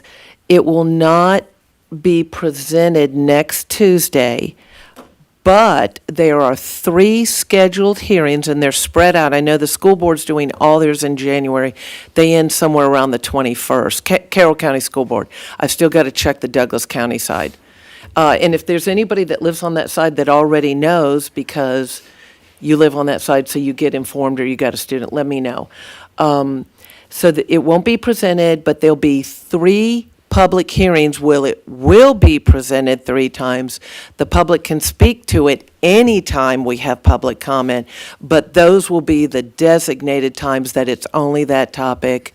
And your excellent PowerPoint will be the one that goes on the website that people can go look at. Is everybody okay with that? Does that sound good to y'all? Okay, all right. Thank you. Thank you. We gave you a workout on that one, sorry. That's okay. All right, Human Resources, Ms. Jenkins. Wait. Wait, I'm looking down and I'm going, wait a second, that's not your married name. No. It's what, I remember it better. Okay, introduce yourself. Tiffany Lamford, HR Director. Good morning. I am bringing some amendments to our personnel policies that were last updated December 1st of 2023. The first one is a revision to a current policy, which is our outside employment policy. The previous policy was kind of open-ended and a little open to interpretation. Didn't really line out what needed to happen if an employee decides to have outside employment. So that verbiage was just updated to say that they would need to seek approval from their supervisor, their department head, on what outside employment they have before they engage in it. And that would need to be renewed and reviewed every January of each year. And any department heads with outside employment would need approval from the city manager before engaging in it. And of course, the exceptions for the law enforcement are still included. And then I am proposing 2 new policies to the handbook. One is the college credit incentive policy. We haven't really ever had anything in place for employees that receive a bachelor's or a master's degree on what kind of increase they would receive for obtaining those. So I wanted to get something more outlined and stable to go forward. So if they're an employee with us and they obtain a college degree that is from an accredited university and is related and beneficial to the position they're holding, they'll receive an increase based on the level of degree. So 1.5% increase for associates, 3% for bachelors, and 5% for masters. And if there's anything outside of this policy to be done for an increase, the city manager would have discretion over that. Okay, and then the last one is the administrative leave during appeal policy. Our appeal policy didn't say anything about what took place for the employee when they put in an appeal. So this outlines that they would be on administrative leave while the appeal is under review, and they will receive their regular base pay and retain benefits for the duration of the leave. But while on leave, they must be available for meetings, hearings, communication, etc., related to the appeal process, and failure to participate in any of those would forfeit the administrative pay. Council, And that's it. questions? Here I go. Okay. The current outside employment, to me, that just makes sense. If somebody wants to make some additional money and they can do it outside their job here, especially in these days and times, sometimes you got a family, if it doesn't interfere, basically, if it doesn't interfere with their job and is in a conflict of interest, you can have outside work. Yeah. I mean, to me, that just makes sense. But we did it because we didn't have clear guidelines. Is that correct? Exactly. Yeah, we're not encouraging them to not seek that if they need to. Right. We're just saying that we need to have guidelines around it, and we need to Oh, and that have- you'd be notified. We have to have Yep. approval given, yes. Right, okay. The other one, the college credit, this one does raise a red flag for me, and I'll tell you why. So and I've seen this, it's existed in education for umpteen years, because a number of our family members, my husband retired out of education. You could make more money if you got more degrees, if you had a doctorate, if you had, this or that. On the city level, it's more complex. We have people, everybody's not a teacher per se. Teacher or administrator, one or the other. We have a vast array of employees. We already, we just did about 700,000 in the salary increases, right? We addressed what we thought were deficiencies and a lack of follow-through on the government part of going with our salary study and bringing people up. And that's the fault of the city or management or whatever it was, that wasn't addressed like it should have been. That was but it was a hard pill to swallow in some ways. We did that. We we do, what do you call it? Tuition reimbursement Yes. for qualifying things. Now, I take issue with that because I've got citizens that have had to bring their kids home from school because they can't pay for college, but they're paying for people who work for the city to have college classes. So I've had a conflict with that from the time it was there. So on top of that, so we've done the salary study, we've brought that up, we have good health benefits, we do tuition reimbursement, we do thousands of dollars of training, which I am very much for. Unlike the college tuition, I am very much for training classes. We help people with taking their testing, water and sewer. It's job specific. But with this also, you see it mainly as helping people more doing this, and yet they may have as much experience or more in their job and deserve more pay than anybody who has something on paper. And I know from education that just because you have something on paper doesn't make you a better teacher in the classroom necessarily. So I feel like our street level employees, water, sewer, streets, that won't be incentivized to go back to college to do this, and yet they're just as valuable as anyone else in gaining experience and going to classes that we are willing to pay for them to be trained. That's my opinion on paying additional money to employees because they go get a degree. If I can speak to that. Or Yeah, you want- I mean- Okay. Okay. As far as the certificates go and the licensing from the state that our employees receive in those departments that you mentioned, they already get a pay increase for each license that they receive. So we are compensating them for furthering their career in that specific job. And while not every job requires a college degree, you're correct, but also not every job requires a license. So it's kind of on both sides. Yeah, so you can get paid more if you're certified. Certified, I think it's called like a class 1 or something in water and it's a state sewer. There's a license. particular term for Can that I add position. one comment before?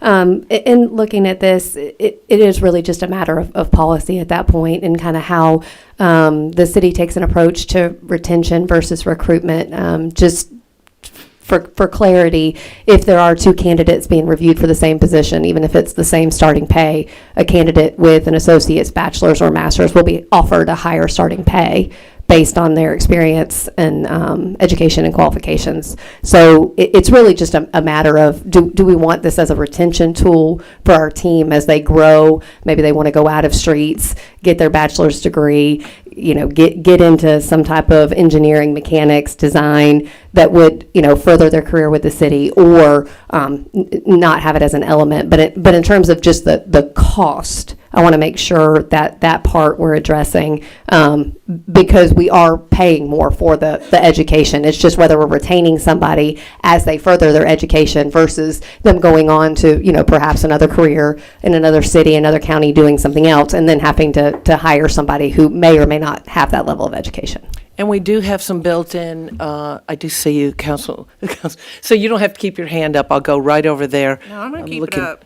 Okay, so there, I know we do have some clawback things that if we pay tuition reimbursement and you leave us, you have to pay back, but at the same time, the disadvantage is you may be keeping somebody who really wants to be somewhere else, and are you still going to have the quality of employee? They're only staying because they're going to have to pay it back, or they're going to pay it and they're going to leave anyway. Are we incentivizing people to get a higher degree who can also then leave us and go elsewhere to work? I just have a hard time when I see our regular citizens. Government entities are doing this, but more the private business, everything from Silicon Valley and beyond, wants to know what your experience is, what your experience is, and what you can do. And they're depending less on what you have on paper. They want to know what you can do and what you know. But anyway, Councilman McCoy. Well, maybe because I come from a different discipline, and I'm going to say this, and in full disclosure, my mom was a teacher, my sister-in-law was a teacher. It's not that I don't know anything about the education system. I worked in higher education, not as a teacher, as an administrator for 13 years. What I'm saying is comparing the two are comparing apples and oranges. And I can only speak from my own perspective, and neither one's better than the other, but I am in the corporate world. I have a bachelor's degree in accounting. I cannot move forward in my career until I get a master's or a CPA. That's just the way it is. And I don't know what jobs these other people are getting where they're like, oh, you're competent. I could tell by looking at this sheet of paper. But every job I have ever applied for in my almost 30-year career has been dependent on my education and my experience and what I have done in it. And I don't understand this concept that we don't want to better our employees. We don't want to have the employees with the best education, and we don't want to incentivize them for staying here. Because even though when I didn't take advantage of it when I worked for the university system, I could have gotten tuition reimbursement, but I wanted to stay, and they probably wouldn't have given me a raise for it. It would have taken a long time. But I don't understand why we don't want to incentivize people, and this assumption that just because, I used their money to get a degree, I'm going to go somewhere else and I'm not happy in this job and I'm going to underperform is a really, really big assumption to make. And I'm just on the spectrum that I want our employees to have the right training, certificates, and someone to have their back. And that's how I feel. And I know I am partial to y'all as employees because I've been there, but I just don't understand this mindset that, we don't want our employees to succeed. We don't want our employees to be educated. We don't want our employees to be knowledgeable in what they do.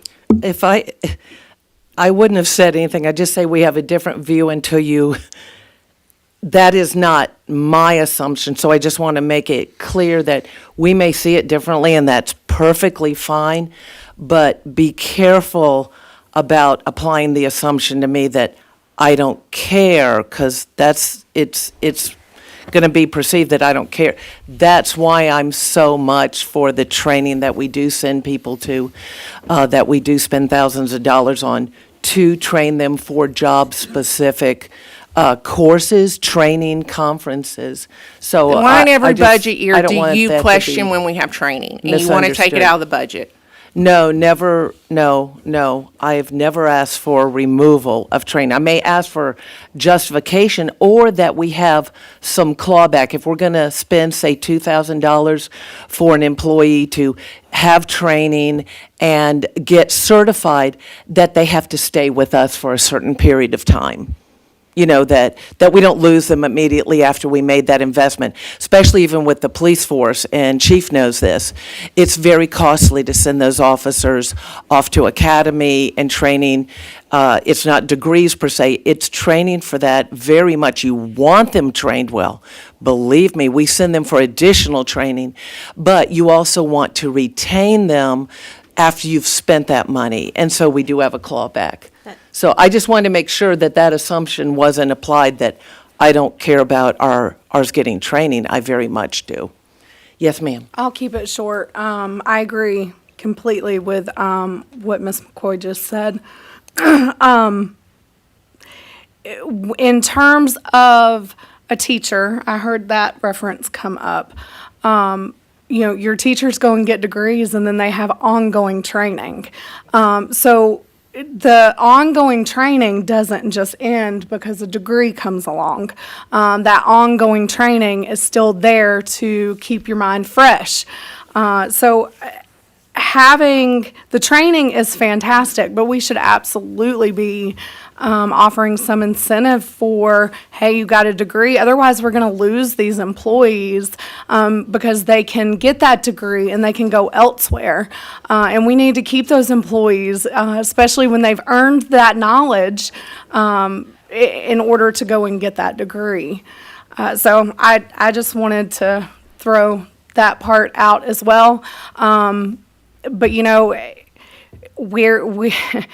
a degree is more than just a piece of paper. I mean, there's a lot of people who would say that marriage is just a piece of paper, but they get tax benefits and insurance benefits when you're married. So same sort of concept as far as that goes. Maybe not the best comparison, but when I hear a degree is just a piece of paper, it's a lot more than just that. Councilman Momtahan, yes, sir. Diana, could you, and maybe Tiffany, can you all expand kind of on that scenario you discussed where this recruitment versus retention thing? Because I guess in my mind, I don't envision a scenario that occurs very frequently where there's a job position open and the candidates are probably not, probably pretty equal when it comes to education experience. So, could you kind of dive into that a little bit more? Because I guess in the way I understood it was, you have one candidate that has a bachelor's degree just for, and one candidate that doesn't. And assuming everything was equal, that's the only distinction between those two candidates, or the only significant distinction, I guess, because nobody's actually equal, like one-to-one, like has all the same years of experience, et cetera.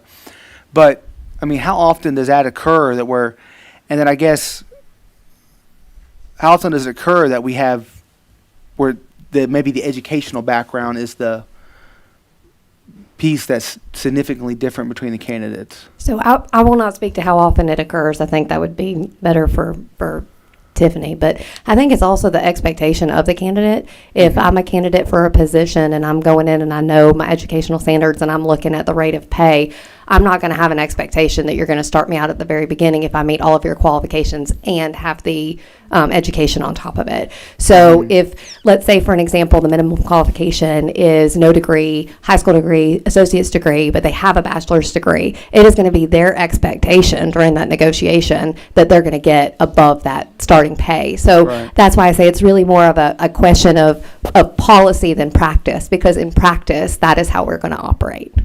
And so let's just say you have employee A who has an associate's degree and employee B who has a bachelor's degree, but all else being as equal as possible. Employee A employee B gets the position, because I guess we're talking about an internal hiring process in this scenario. No, maybe not. But I these don't know. college incentive policy is only for current employees. Only for current Yeah, employees, this is right? not, this is for people actively employed. This isn't looking to hiring. Right, from right. that So something like it's an internal job opening kind of thing, and employee A is applying for it, employee B is applying for it, and the only significant difference between them is one has an associate's and one has a bachelor's.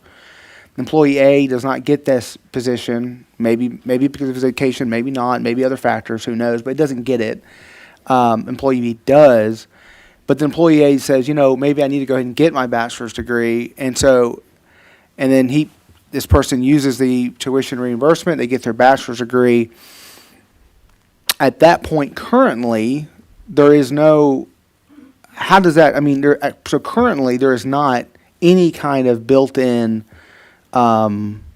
increase in his pay because that person achieved that. Is that correct? Right. And to put into reference the tuition reimbursement, if you get an A for an undergrad, we reimburse you $600 a semester, or a class. I'm sorry. So that's for some of these people where they're going to college. That's not even Right. half of what they're paying for the actual tuition. And then for a graduate degree, it's $1,000 if you make an A in that class. And so the hope here is not only to get some clarity on what we do for these types of situations, but it's also to retain them, because while we're going to pay for them to do their tuition reimbursement, some of them may say, I can go to this place with this degree and make this amount of money, and I don't care about paying that $600 back or that $1,000 back. Yeah, because they're going to be making so much more when we could just offer them this increase for completing that degree with us, sticking with us, and retaining them here. Yeah, I guess that's kind of like my next kind of step in that analysis was that basically, so employee A now only has the option of either trying to find another internal job opening that might give him a raise or her a raise, or leaving the city altogether. Correct. Because currently there is not, that person cannot be incentivized to stay in their current position and be here. So they're now looking to get the value for their increased degree, essentially. Correct. Okay. Yes.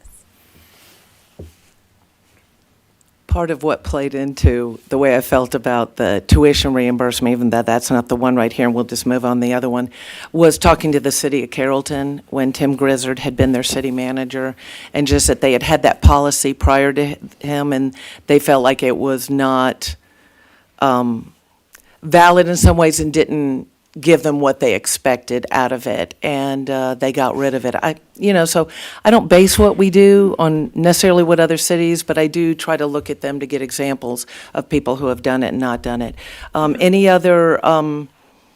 Anything else on this one? Because the last thing, is that the administrative leave.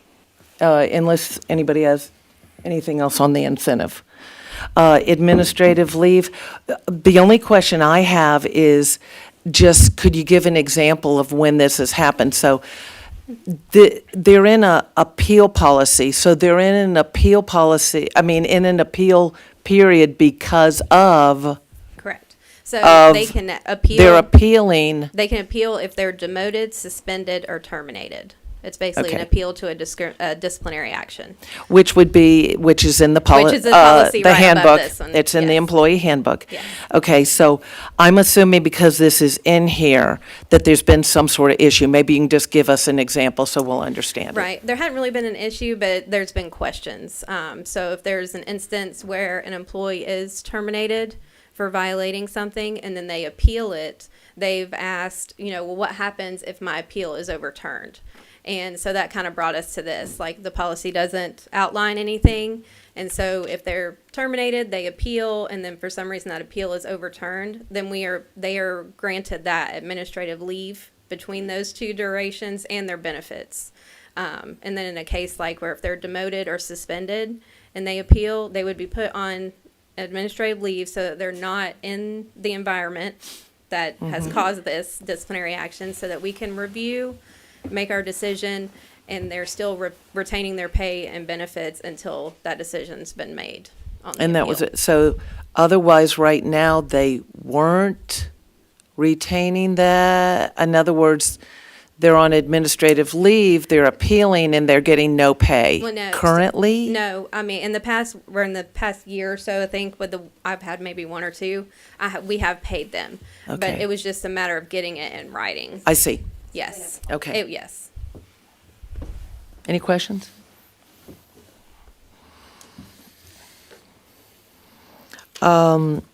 Is there any one, let's see, we had three different things, three different items. One revision and 2 new policies. Okay, but they're all packaged together under item number 1, so they all have to be considered together. Is that right? Mr. Drummond, sorry. I think you could put, it sounds like just from the discussion, you could put 2 of the 3 on consent. And maybe all of them, I don't know. right. Okay, so would that be, well, let's just see. Administrative leave and outside employment, is there anybody objecting to those being consent? All right. Then the third one would be the incentive. Is there any objection to that being consent? The motion here is for all of them at one time. Yeah. But but we'll know how, if anybody has a problem with one aspect, that would be a problem. But if everybody's good on it, we don't need to separate them. I realize they're all together, but they're 3 different topics. Understood. You know what I mean? Like somebody could be for one, or everybody's good with all. So is there any objection to any of these changes? All right, then we will go ahead and make this consent item number 5. Thank you. All right, community development. Ms. Shabazz.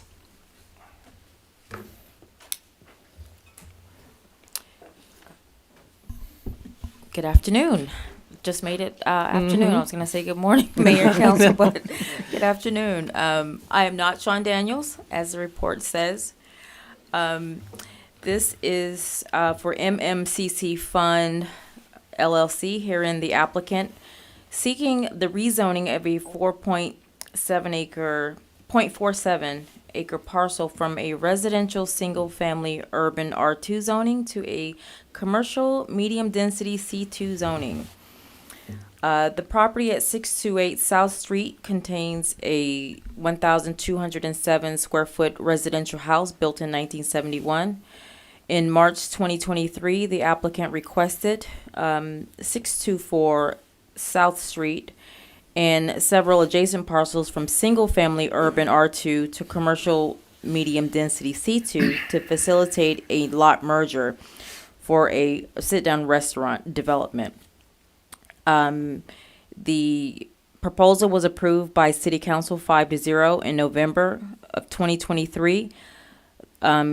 MMCC Fund LLC requested 9 variances for 8 surrounding parcels to create a multi-user commercial development with interparcel connectivity, functioning parking, and pedestrian accesses. 8 of the variances were approved and 1 was withdrawn. Due to ongoing negotiations with potential commercial users, no updated site plan has been developed since 2023.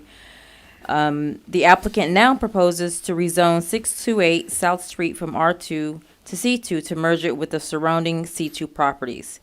If approved, the combined tract will total 9.55 acres. The applicant has provided a site plan showing the proposed commercial development and approved 2023 variances. If approved, a comprehensive site plan will be developed to include the 0.47 acre parcel that the applicant now is seeking a rezoning.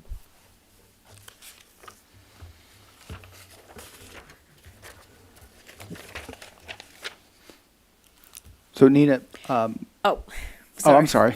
I was just going to say staff recommendation is approval. The project did go before Planning Commission, and that also received approval 4-0, 5-0. It was unanimous. Okay. Okay, questions? So Nina, I think, so my recollection from the November 23 council meeting when these were the other part of this was approved with the zoning and the variances, was that there were some conditions and stipulations attached to either the zoning or the variances or both. Since this, don't want the argument to be potentially made that those conditions are now gone because they didn't apply to this particular parcel. So my only question is, I mean, is the applicant on board with, where applicable, making those conditions from the November 2023 rezoning and variances apply to this parcel as well? That is correct. The applicant has been informed of the previous conditions, and they are on board to complete the conditions of the lot merger. Okay, then I would just like to make sure that's in writing before next Tuesday night. Yes, that is one of the conditions. The condition we have here only says that they're going to perform a lot merger. It doesn't say that the other conditions from November 23 are going to be applicable. Yeah, we will make sure that it has that, because they are going to present us a comprehensive site plan that will include this parcel, should it be successful in terms of getting rezoned today. Thank you. You're welcome. But for next Tuesday night, you want to see those additional conditions listed? Right. I just want to make sure. Well, I mean, at least a statement that says applicant agrees to apply those to this.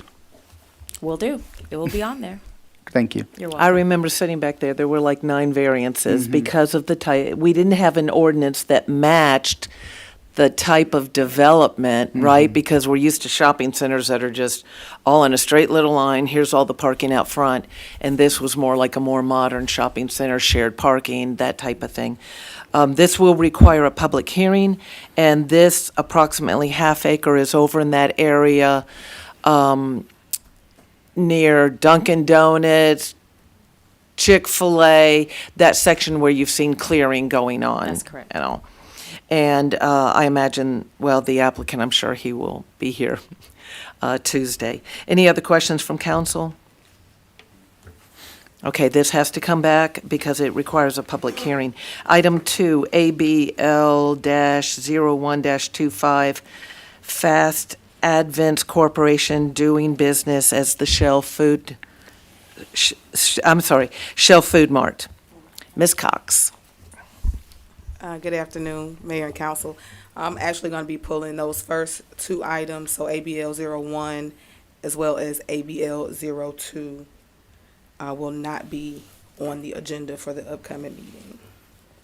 Okay, so they'll be tabled, both items? Yes.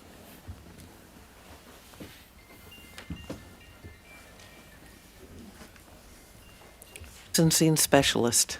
We forgot that. Oh, yes, Whitney Cox, licensing specialist. All right, so ABL-03-25, I'm not sure if I'm pronouncing, Kuhiva? Kuvia. Kuvia Group, Inc. Kuvia? Yes. Okay. Yeah, the V comes before the H. I've kind of been getting those. I see, flip-flop all the okay. time. This is an application actually for a distilled package store. We have one district that remains open as far as presumptive licensee status for distilled packages. That'd be District 2. And we opened up the application process back in June of 24, June the 3rd through July the 15th. And Mr. Milan Patel, the owner of said incorporation, was our only applicant. He has applied to operate this package store at 113 Commons Way here in Villa Rica. The space is an existing commercial space. It was previously operated as a multi-suite strip mall.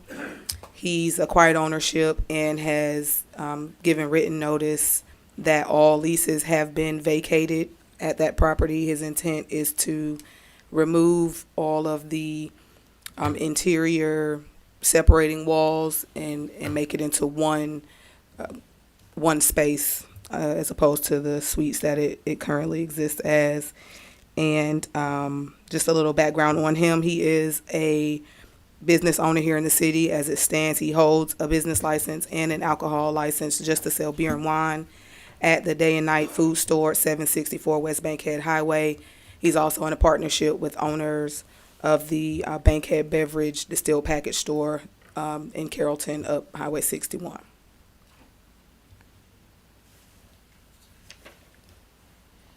Questions from council?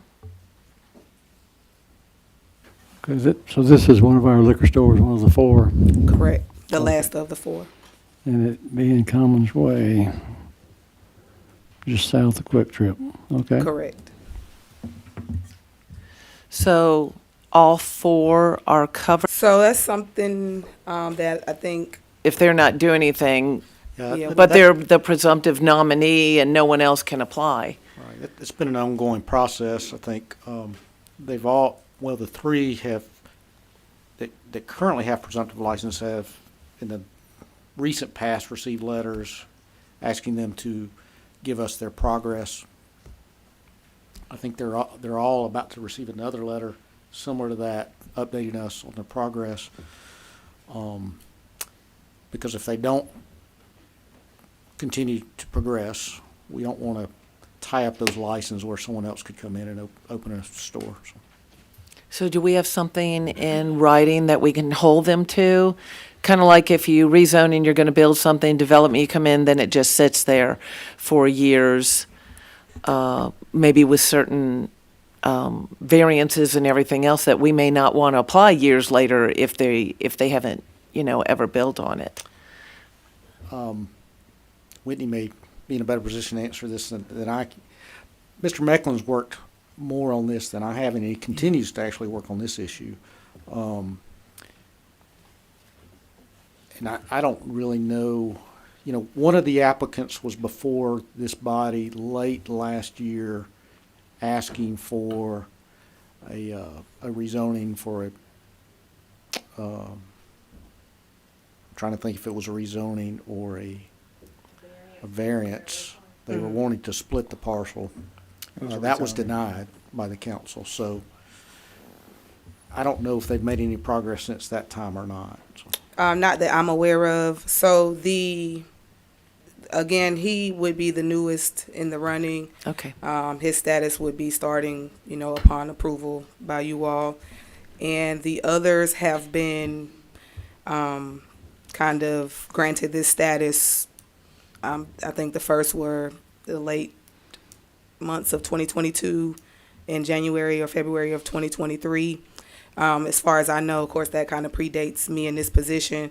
They were issued notices stating that they had a certain amount of time to show adequate progress in, starting up building, construction, at least having plans in or, something of that sort. And they have all surpassed those dates, but the last time we did reach out, which I believe was March of last year, maybe as soon as I got back into this role, and everybody was kind of at a point where we felt, it was adequate movement or motion going on. They had plans in for review. Some were having to revise certain plans. Again, we have one that wanted to go forth with trying to or have a variance, to split the parcel that he plans to build on. So it was recently brought to my attention by Mr. Mecklen that we should probably reach back out to them to get another update and then decide moving forward whether or not we need to put another hard deadline on them, start looking at revoking some of these presumptive statuses or... Okay. Is We're this, learning as we go. It's the first time we've done this. So. Right. is this particular one, does he have a timeline, or is he?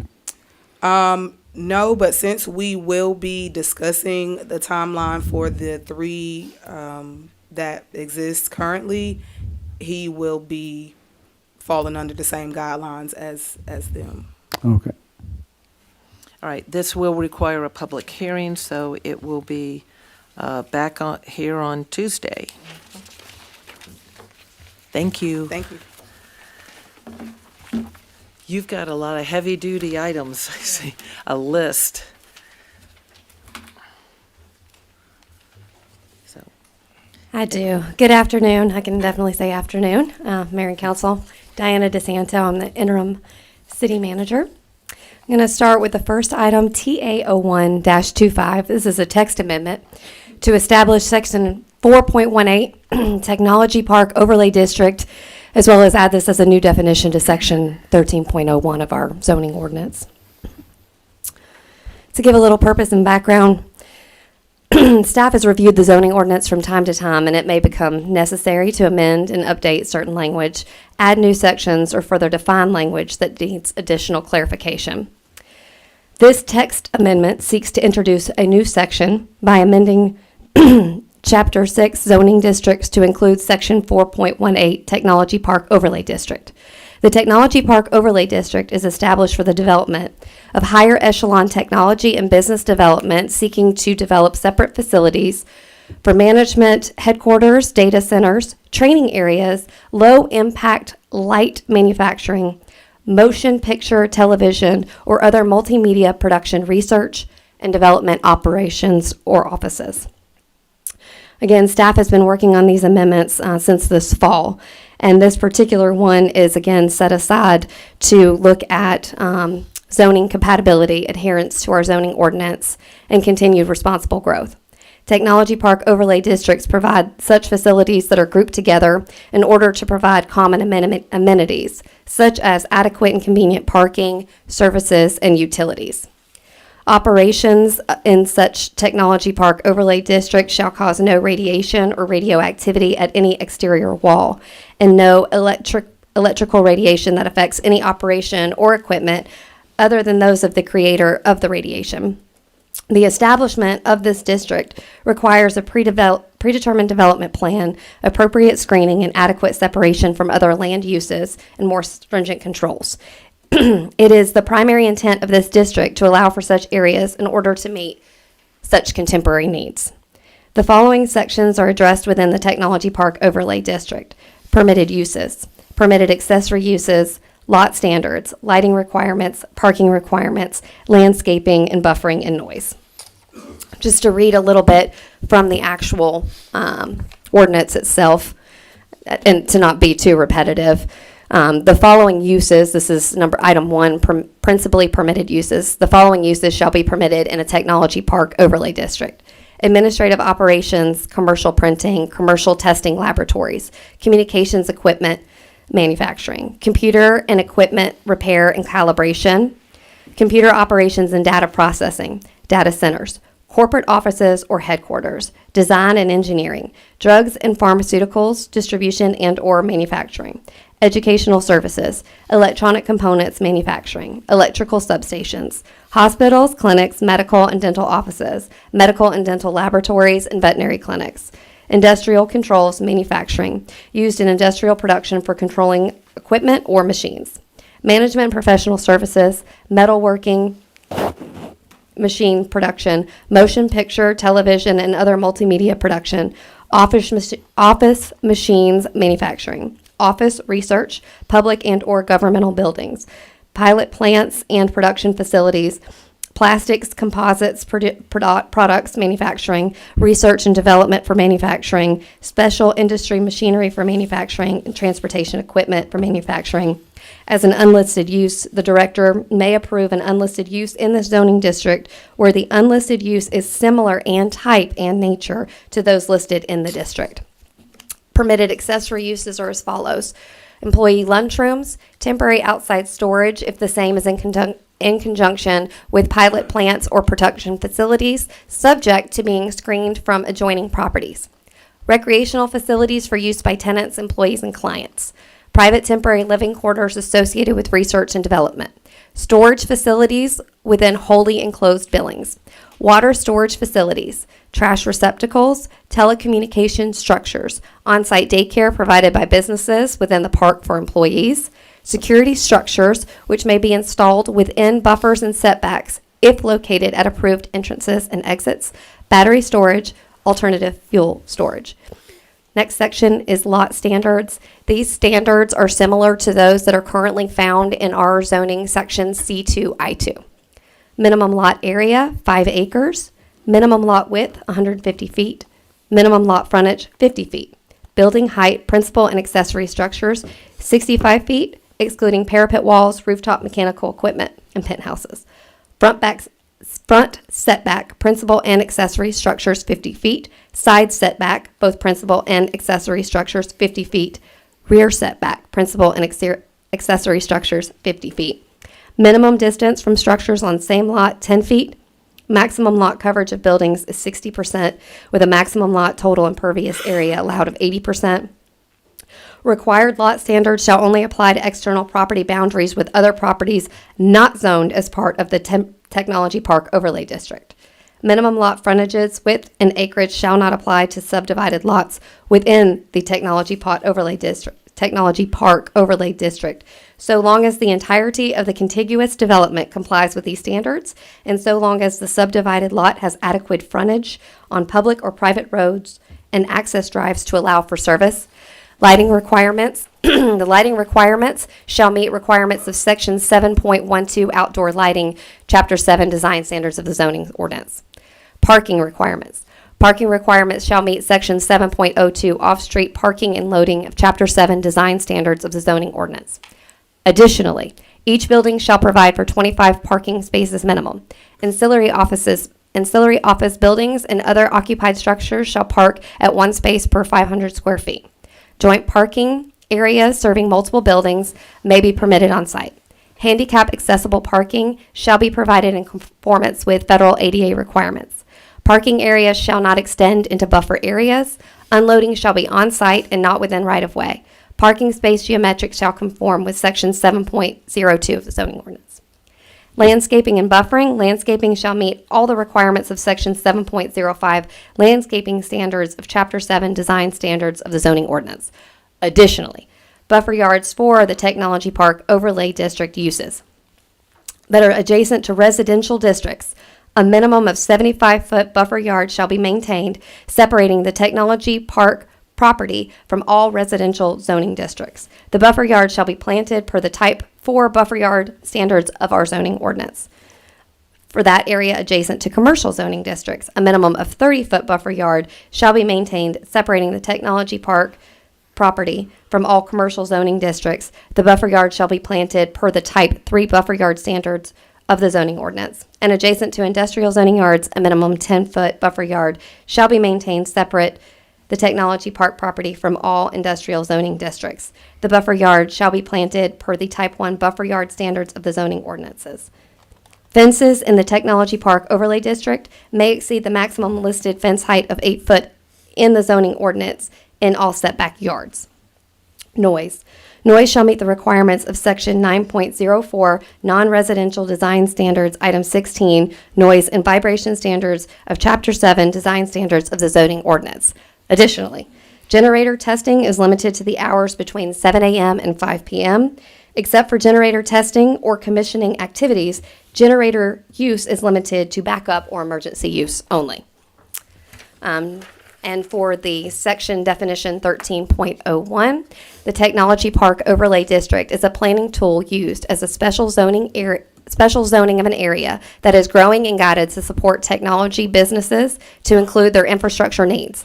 The Technology Park Overlay District is established for the development of higher echelon technology and business development, seeking to develop separate facilities for management headquarters, data centers, training areas, low-impact light manufacturing, motion picture, television, and other multimedia production, research and development operations, and offices, to name a few.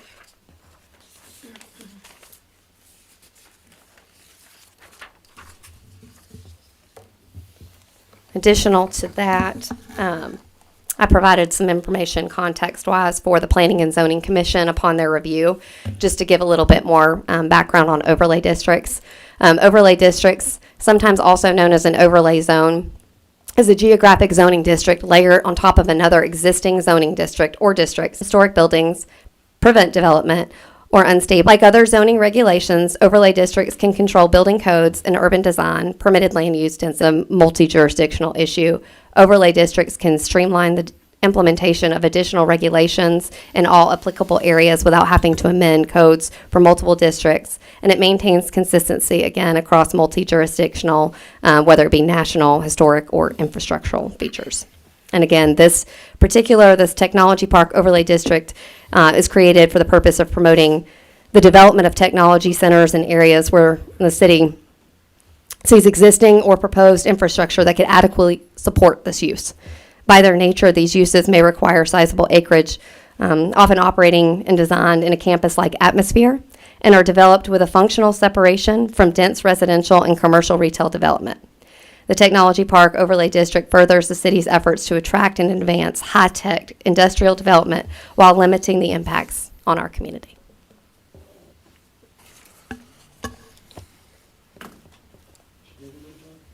You did a good job reading that. Thank you. So, Carroll County built a technology park at one time. This is not building a park. This is putting in the wording for something that might operate that way by putting it into our zoning, because you wouldn't put this probably in, I'm thinking of our industrial park. Everything's always been like out in the industrial park. If you're printing, you're out there. If you're doing concrete, you're out there. Just a wide swath. This narrows down to things that fit within a group or are similar, even if they're not quite listed. So they built that, and now that's where the technical college is. Correct. So on the overlay, that'd be kind of like when we have a historical overlay down here, downtown, in this immediate downtown. It's in a wider zoned area, but it has special provisions. Does that? That's correct. Because Permitted it's uses, the yeah. historical downtown, and there might be parameters you have to operate within. Okay. Yeah, like basically enhanced regulations beyond the typical zoning ordinance. That is That would correct. apply to the specific zoning. Yes. Whereas in the past, we either had like heavy industrial or light industrial. This is more specific to these type of offices and these functions. Light that manufacturing, You yes. would not put in next to those heavy-duty items. That's That make- correct. Okay. They would technically still be zoned for those individual zoning districts, but the overlay would have greater restrictions. So you Right. could do, I don't know, I'm just giving an example. I-1 has a smelting plant or something. Well, if you have I-1 with the TPOD on top, then you couldn't do the smelting plant because it's I-1 TPOD. But you can do other permissible uses within TPOD. I-1 is the, Zoning. Yeah, Low the industrial. underlying- Yes. Light industrial. whatever. yes, light Yeah. industrial. I was just giving an example. I just off the top of my head, I just made it up. I don't know. So don't quote me out there that that's what's No, that was a happening or very good anything. example. Thank But, you. yeah. And I So- see P&Z recommended 4-1 for approval on this one. 4-1, that's correct. And I did not necessarily get a comment on the dissent. There was conversation about the minimum acreage, that perhaps 5 acres was too large of a lot. What if we wanted to spot this in an area that was an acre or 2 acres? And we kind of talked about what that small business startup kind of look and feel. From being at the P&Z meeting, and that one commissioner dissented, was that maybe there's a misunderstanding of kind of like, this is a park, so it's like a technology park. So it's kind of like, think office park, right? Yes. I mean, you might have multiple kind of tenants in this office park per se. So they were objecting because it was 5 acres, and they envisioned that was kind of catering to the quote big box style kind of development. But again, I envision this in more like a technology park kind of thing or an office park kind of thing. And so you could have multiple tenants. So that, like Diana said, that small business booster could very well just be a tenant in that park, or in that building. But Any other questions? This one does require a public hearing, so it will need to come back next Tuesday night. Questions, concerns? All right. Alrighty.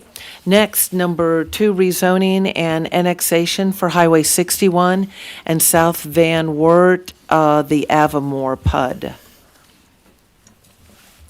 1 second while we load the presentation.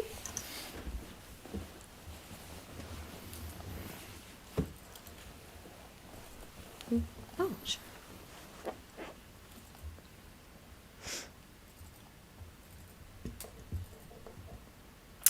And this presentation follows the packet provided, so every information that's on this PowerPoint is also provided in the cover sheet and application received. So this is you will hear first a rezoning and annexation request for Highway 61 and South Van Wert. Avamore seeks annexation and rezoning from what is currently zoned agricultural and conservation use to a planned unit development in an area proposed as a technology park overlay district. So again, some background on parcel identification 1680090 and 1690120. This is Hickory Level Road and 2664 South Van Wert Road as amended with a parcel split to not include the residents on the property. The rezoning request is from Carroll County zoning designations of conservation and agricultural to planned unit development. In 2018, Avamore project at 55 and 63 Goldworth Road proposed developments with a total of 200 single-family units, 300 multifamily units, and senior housing, which includes applicant proposed a unit increased to a total number of 250 single-family units and 325 units for multifamily. In 2021, the City Council approved an additional 290 units of senior housing, again with a minimum age 55-year restriction. The applicant has returned each year to extend zoning approvals as specified in the original and subsequent conditions placed on the project as conditionally approved. In September of 2020, application was denied by the Planning and Zoning Commission. The applicant was instructed to file a new application to effectively remove the previously approved housing units and mixed-use components. The proposed PUD would have changed the use to industrial medium density. The applicant withdrew this application and has since filed a new application. The applicant filed a rezoning application, R6-24, and 2 requests for annexation 01 and 02-24, from Carroll County Agricultural and Conservation Use to PUD, to include those permitted uses being considered simultaneously as text amendment for a technology park overlay district. If the text amendment for a technology park overlay district is recommended for approval and subsequently approved by council, the proposed use could include corporate campus with administrative operations, technology park with substations, research and development, or other computer operations, data processing, just to name a few.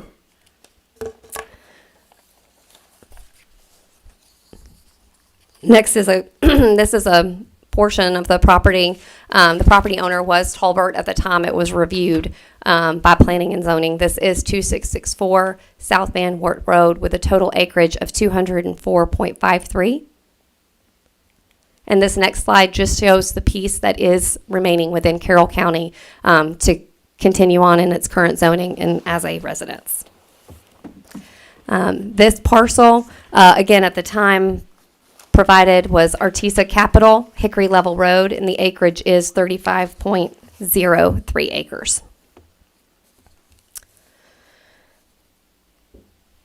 So some current conditions of the property. It is currently vacant and lacks use. Again, the character is undeveloped lot surrounded by other agricultural properties primarily. As identified in the comprehensive plan, the future land use for this Avamore property is prescribed as a suburban village. It creates nodes in the area where there's potential for future development to exist, establishes development patterns focused on clustered commercial development around the intersection of prominent roads. And it includes immediate surrounding residential areas also, which are suburban in nature. The most desirable use for which this land in each district is adapted. Unlike the current vacant use of the property, the proposed zoning and development is the most desirable use based on the comprehensive plan and the overall character of the area. Proposed development along Highway 61 corridor is desirable, being least impactful, proposed technological development along Highway 61 corridor is the most desirable in being the least impactful on schools and traffic. Rezoning to PUD would give the parcel an economic advantage by providing further development. However, any increases to utility demand could potentially cause disruption and challenges in our area. So looking at also responsible development growth, The southwestern portion of our city is expected to grow with residential and commercial uses in the future. The applicant has not indicated any roadway improvements on any previously submitted concept plans. Excessive usage of city infrastructure could be possible. However, I just want to note that water with this annexation would be provided by the county, not the city. Sewer capacity and conveyance will have to be agreed upon in the form of a development agreement. Proposed Avamore development component shares geographical characteristics as the city's existing industrial areas, butting to both residential and commercial properties. And I'll show a map here in a second, kind of identifying those northeast industrial park, Highway 101, that abuts to agricultural residential uses, while to the south it borders unincorporated Carroll County, into the north. Our East Industrial Park in Douglas County abuts I-20, exit 26, commercial properties to the west, residential subdivision, Mirror Lake to the northeast, and unincorporated Douglas County to both the east and southeast. So this is just our current zoning map. I believe this is dated November of 2024.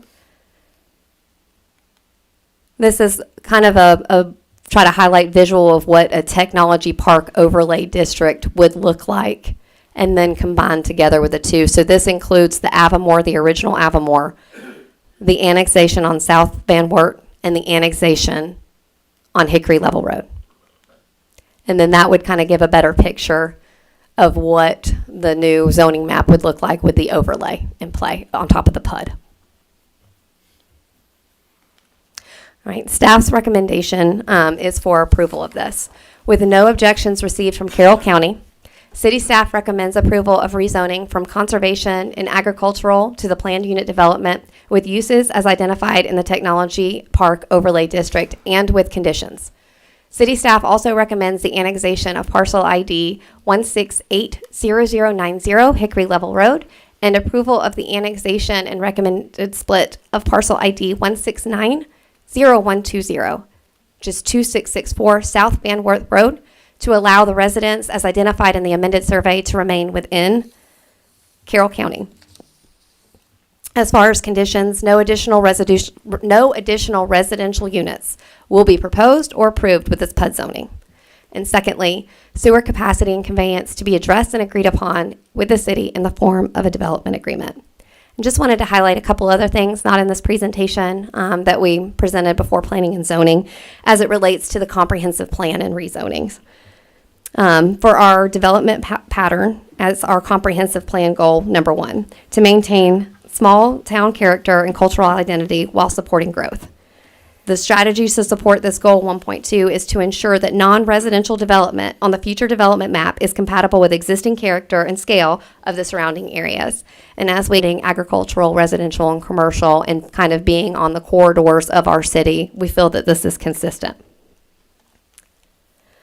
For our development pattern goal 6, to promote quality corridor mobility issues in high traffic area, economic development, comprehensive development strategy 3.2 is to promote high site design and buffer and landscaping requirements in accordance with our future development map. Social and economic development strategy 3.4 and our social and economic development strategy 3.5 to pursue and feasibility and benefit.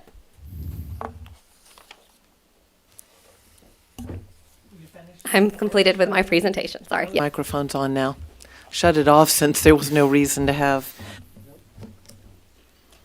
So Diana, I know that at the P&Z meeting, there were some concerns about signs not being posted. I've driven both roads. I've seen signs to and from going up.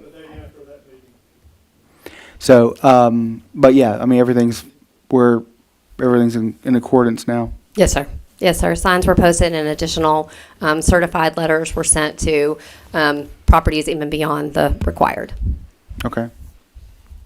So I know I'm going to be going out and visiting at least one property owner that feels like they're kind of backed up to this area. And I know this is just the rezoning. It doesn't approve. One question, I know since it still it's a planned unit development, it still can be developed with housing. At this point, zoning-wise, they can still do that. This expands what they can do. What about the historical properties on there? I know under the original PUD off of Goldworth, there's some things that we felt were important to protect. What's the process with that? There would still be a process during development as that would come, but that would pertain to the original Avamore site, not necessarily this rezoning and annexation request. Okay, so this incorporates that protected at this point, right? That's correct. Okay, and we can kind of see that process. That's correct. Through.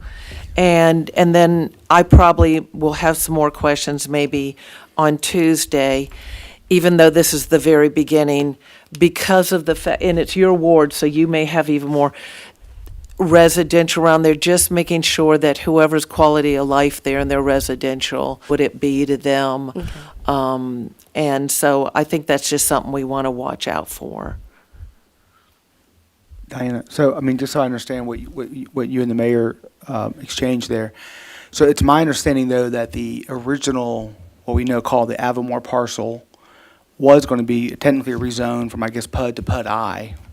Is that not the case, though, from what you just stated? This would be PUD with an expanded use to include those that we are going to identify in the Technology Park Overlay District. Some of those would be considered industrial uses. So that parcel then also would be subject to the TPOD as well, then? That's correct. Define Okay, TPO. so yes, Define so TPO. we were looking at the rezoning and annexation portions from Carroll County, but he is correct. When we're looking at it as a total overlay, we are looking at the full parcel. So that is a correct statement. In which case, my answer still remains the same. We will absolutely make sure that those items that are historic in nature, preserved in nature, when we get through the development process, when the property owner starts that development process.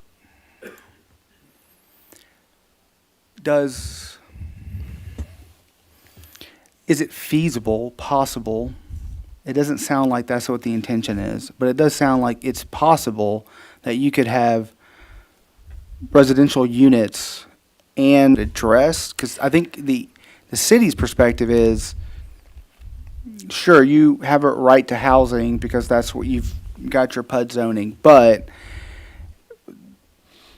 they're not going to, I guess what I'm trying to say is they're not going to come and submit a site plan essentially for a mix of residential and commercial. Most likely market this to an end user for a technology park overlay district use and not that would be consistent with residential. Right, so no residential would be built on it if they're successful in that, their marketing efforts. That's correct. Well, we don't know that, but it could, but the school board watching our condition growth planning and all zoning over. recommended were no additional Yeah. residential units. So they've got some vested rights in the original Avamore property to Sure. build certain things. Right, and I saw that condition. I think staff also put that on there. That was no addition.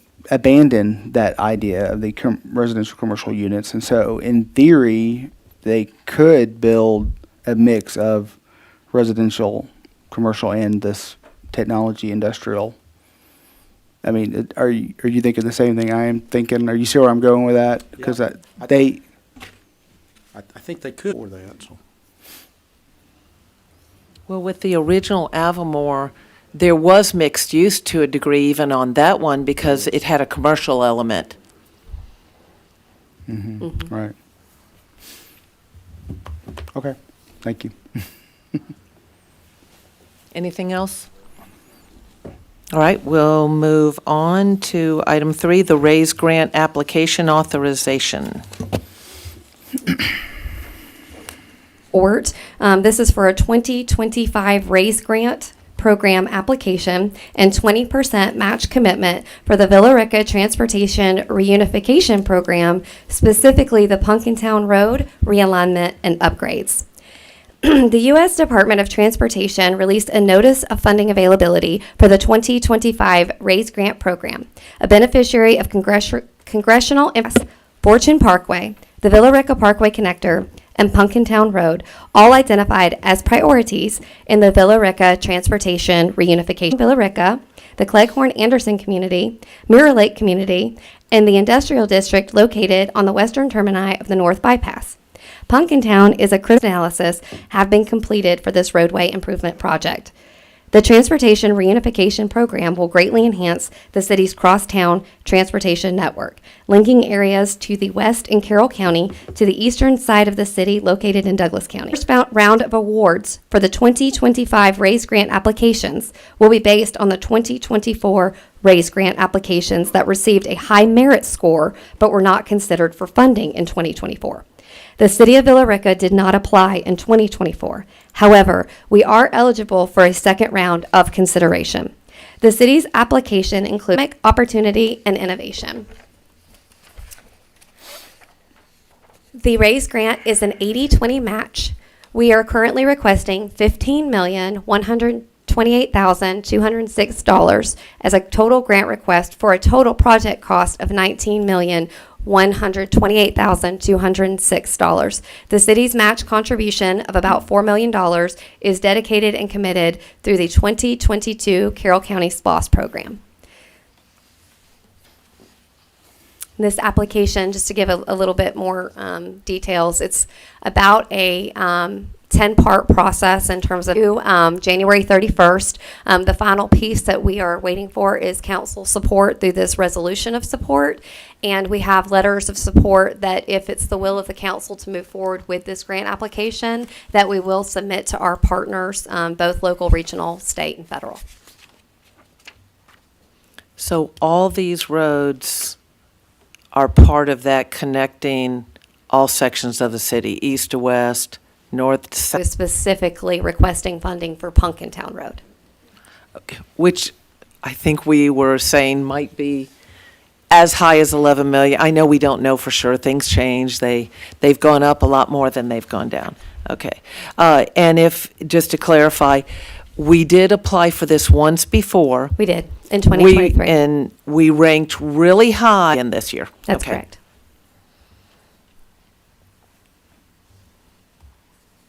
Any other questions from council?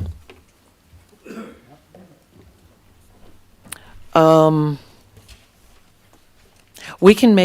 we not make this a consent item? Okay. All right, is anyone opposed to making this consent item number, it would be 6, wouldn't it? Anyone opposed? Okay, that'll be 6. And we'll move on to authorized award to successful respondent to RFQ, Comprehensive Safety Action Plan. Thank you. So the City of Villa Rica sought a qualified consultant to assist staff with the development of a comprehensive safety action plan consistent with the objectives of the Safe Streets and Roads for All, or SS4A program. The City of Villa Rica is committed to promoting a safe, efficient, accessible, and reliable transportation network for all users of the transportation system. As a city with a heavy utilized road network, multimodal needs, and a robust development environment, elevating and incorporating well-thought-out safety strategies and actions are viewed as critical to the continued economic vitality of our city. The central goal of this work effort is to develop a comprehensive safety action plan that will thoroughly take into account the full range of variables that substantially influence both operational and safety outcomes across the city, resulting in a grounded plan of appropriate and implementable safety strategies. So again, some background on with $5 billion in appropriated funds every 5 years, 2022 through 2026. The SS4A program funds regional, local, and tribal initiatives through grants to prevent roadway deaths and serious injuries. The City of Villa Rica was awarded $400,000 for the FY23 December, which was round 2, Planning and Demonstration Grant Award. With this funding and 20% match, the city will contract with the successful respondent to create a comprehensive safety action plan. And the following items will be completed by the successful respondent of our transportation system. Examine city trends for traffic safety, as well as principal risk considerations across the city. To ensure that solutions and issues are coordinated with neighboring jurisdictions. To review city plans and policies for how they reflect and prioritize safety in planning design and identify effective, grounded, and area-appropriate recommendations to minimize risk. Provide a comprehensive course of action to incorporate a safe system approach. and to prepare and deliver the final work product to address federal and state regulations, transportation performance management requirements, as well as the SS4A programmatic requirements from 3 proposers, Keck and Wood, Gresham Smith, and the Foresight Group. And it was a highly competitive process. It literally came down between 1 point between Keck and Wood and the Foresight Group. So staff's recommendation is for Keck and Wood for the preparation of the city's comprehensive safety action plan for an amount not to exceed $500,000. Somebody behind a desk wrote it. Would you, in layman's terms, lay out what this safety plan is for? There's a few key words in there, but they put it in so much verbiage because they evaluate deaths, 0 highway deaths, 0, road traffic safety deaths, and it's bicycle does include absolutely pedestrian. That's okay, so everything. Up to 20 different items, and it can be something as small as, hey, you need rumble markers on the side of the road here because you could drive off into a ditch. To there needs to be more street lighting on this road. To let's look at that. So flexible and it's community driven. So the thing about the comprehensive safety action plan is there will be opportunities, multiple opportunities for the community come out and listen and hear. They're going to pull a lot of crash data. They're going to look at high traffic areas, what we can fix and what we can't, because if it's not our road, we can't address it. We may mention it, we may highlight it, but if it's GDOT, there's not an item that we can put on our action plan that we can successfully address through the next round of funding. So the goal of this plan is to give us a list of those items that will best protect our citizens from travel throughout the city that we can address through demonstration dollars and apply for that in the fall. Okay, so, and Chief would know this, down there where we have a lot of accidents, off limits. Any part of state highway would be off limits for us. But if we're talking about South Carroll and big trucks coming down there, or the crosswalks, or downtown here, anywhere where there's crashes, or it could be pedestrian, so they kind of survey, they would. The data that's out there is amazing. I have limited access to it, but GDOT has a lot of data. There's a lot of other state agencies that have just so much data in terms of crash impact, what type of crash, all the different jurisdictions, whether it's police reporting, ambulance reporting, other reporting. They can compile that data and then help us make a plan on how to make it. But I get it. Okay, but thank you. Any questions on that? All right, authorization award to successful respondent also for, this is request for professional services? This is actually just a placeholder as we're building the agenda for next week. Those responses are due today to make sure that as you're building the agenda that was on it. But we will have that recommendation for you next Tuesday. Okay, so we're not going to explain what the CHIP thing is? That's the next one. They are tied together. Okay. All right. They're one item in a sense? Yes, in a sense. All righty. So I'm confused. What are we on? Because we did the safety action plan. The next thing on the agenda is the grant services for the home investment. So, and can we skip? So that one is related to item 6. Right. Because you can't have that respondent, whoever that particular proposal is, will have it by next Tuesday. The next item is the resolution of support to submit for the grant. So you have to have the grant administrator. No, I'm sorry. 5. The 5 would be the manager. All right, so what would you like to explain the whatever RFP. Works. Yeah. So this is a resolution of support for a 2025 CHIP grant application and a 20% match commitment. So this is for what will be known as the Villa Rica Owner-Occupied Housing Rehabilitation Program. A little background about CHIP and the program. The Georgia Department of Community Affairs releases an application for the Community Home Investment Program, which is also referred to as CHIP, annually to award CHIP grant funds to local government, nonprofit, and public housing authority applicants. These awards are to provide homes for sale to income-eligible homebuyers. The City of Villa Rica previously completed a housing needs assessment and determined the neighborhoods including Thomas Dorsey, Fullerville, and Cleghorn-Anderson to be those of the greatest need for a housing rehabilitation of owner-occupied single-family units. A $500 application fee made payable to the Georgia Housing Fund Finance Committee is due at the time of application.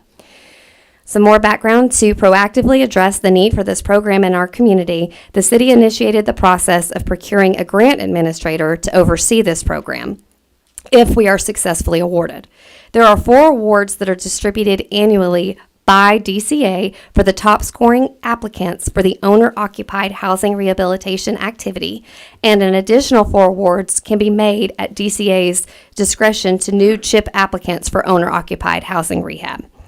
With the city's participation in the Georgia Initiative for Community Housing, which is otherwise known as GIC, as well as ongoing efforts to increase housing affordability in our city, we believe that the next step forward is a program to accommodate exterior housing needs for our most vulnerable citizens, which includes seniors and veterans.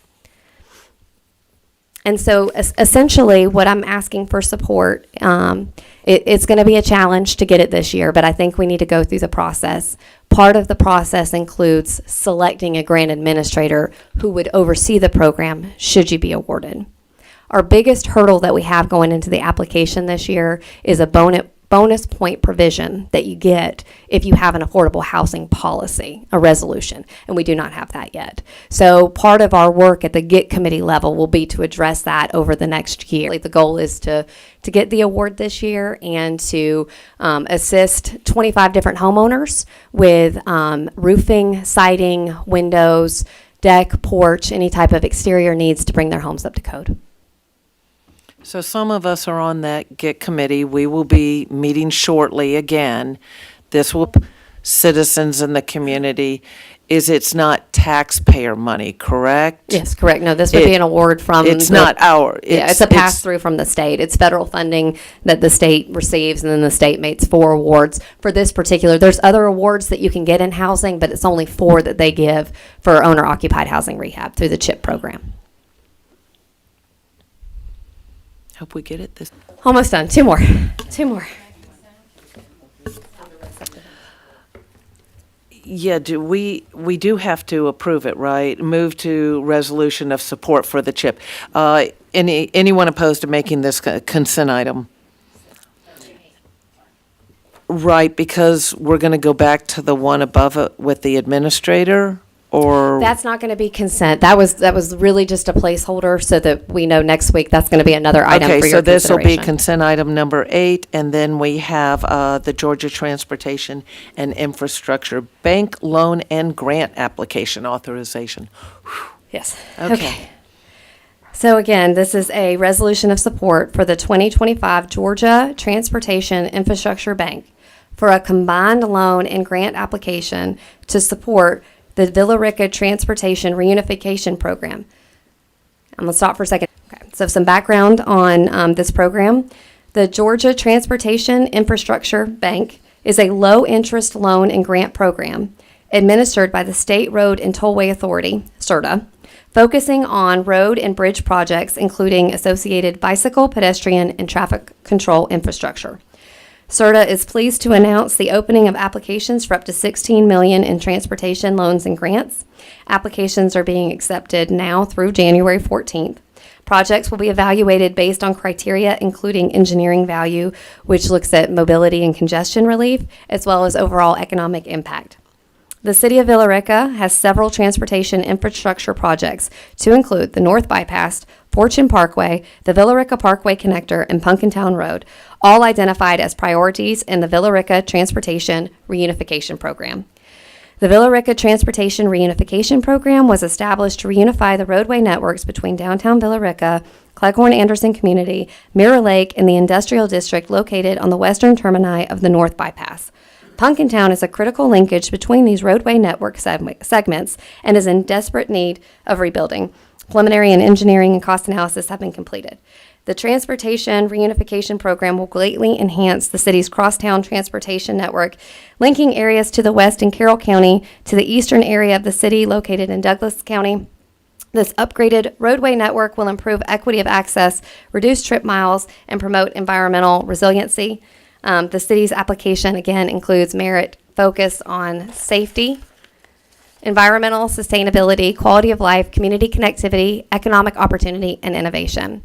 The GTIB application, it's a loan and a grant combination for a total of $2 million in funding, of which $1.8 million is a 10-year loan request, and the remaining $200,000 is a grant request for a total of $2 million. The city's match contribution for this portion of the connector is approximately $7 million, which is dedicated and committed through our TAD bond financing.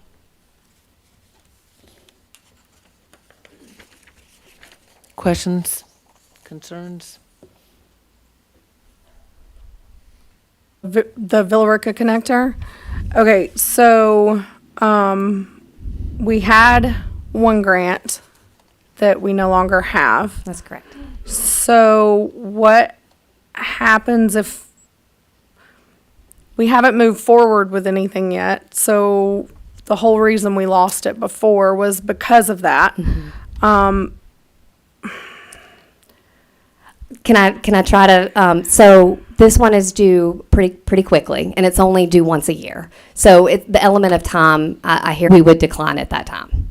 So we have until March. We would go ahead and apply now, and then we have until March. The funding piece would come. They would review all applications, and they're going to review loans only, loan and grant combos, and then grants. They review them kind of all separately. But it would be sometime this spring before they would bring their financing paperwork back for us for approval. So would that come back to council for Absolutely. approval? Just Okay. like this is similar to a GFA loan, only it's done through GTIB. Okay, that makes me feel better. Okay, you say it's got to be in by January 14th, which is our next meeting. That's correct. We don't meet till 6 p.m. If we put this on the consent agenda, does that mean, It'll be a ratification on consent.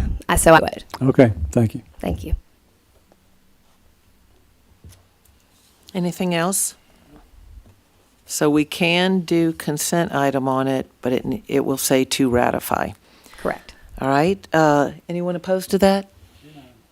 Okay, consent item I'm number, here representing on behalf of Main Street today, so I will do my best. I tried to find an earlier version, and it looks like these bylaws were updated. Well, they began in September of 2015, were updated in November of 18, subsequently August of 2021, and last updated in May of 2024. Just some background, periodically the Main Street Advisory Board will review their bylaws and make occasional changes or updates.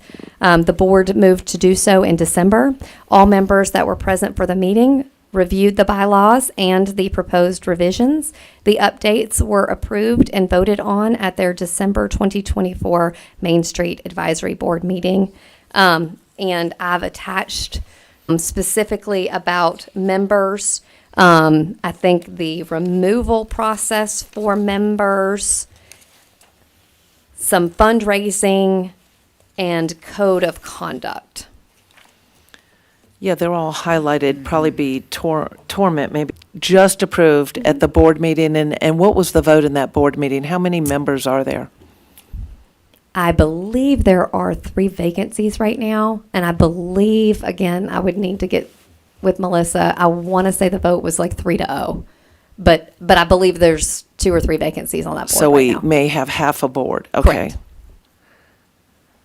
So Did y'all get a chance to look at them?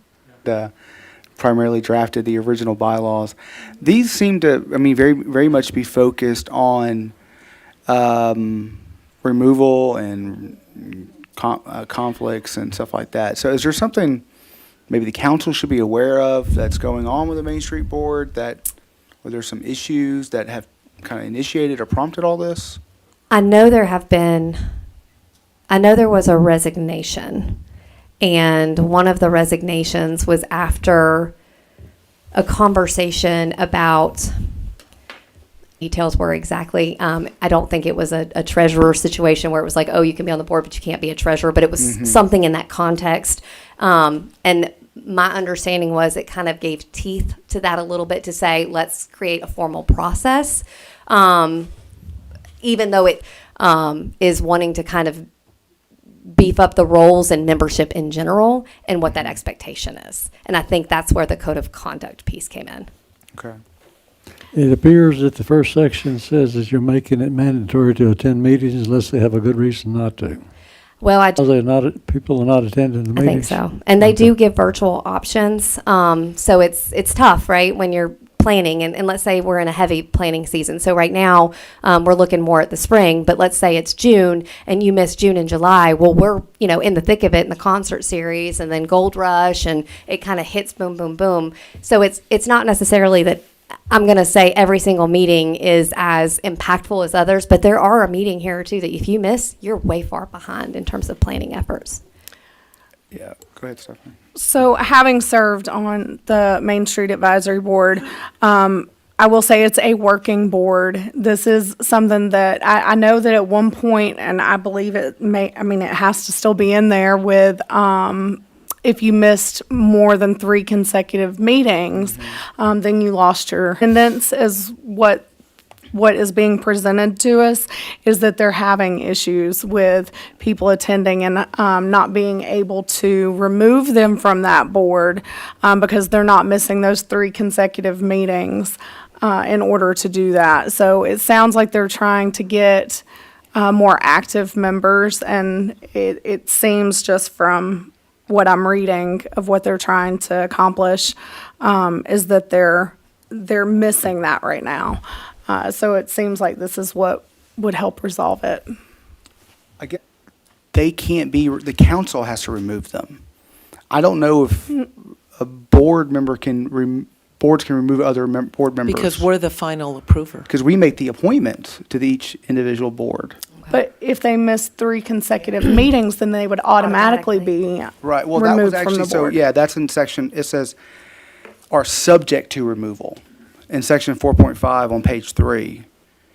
And then it says, members may be removed pursuant to the provisions of section 3.2 of the city charter, which I don't have that obviously right in front of me, but that's where I was thinking. My recollection, though, was that it was, basically if there was a problem, it was recommended, someone would, I guess the Main Street manager or someone would recommend to the council, gets to us, or the council then removes that person and appoints somebody else. But didn't we just recently have a similar situation on planning and zoning?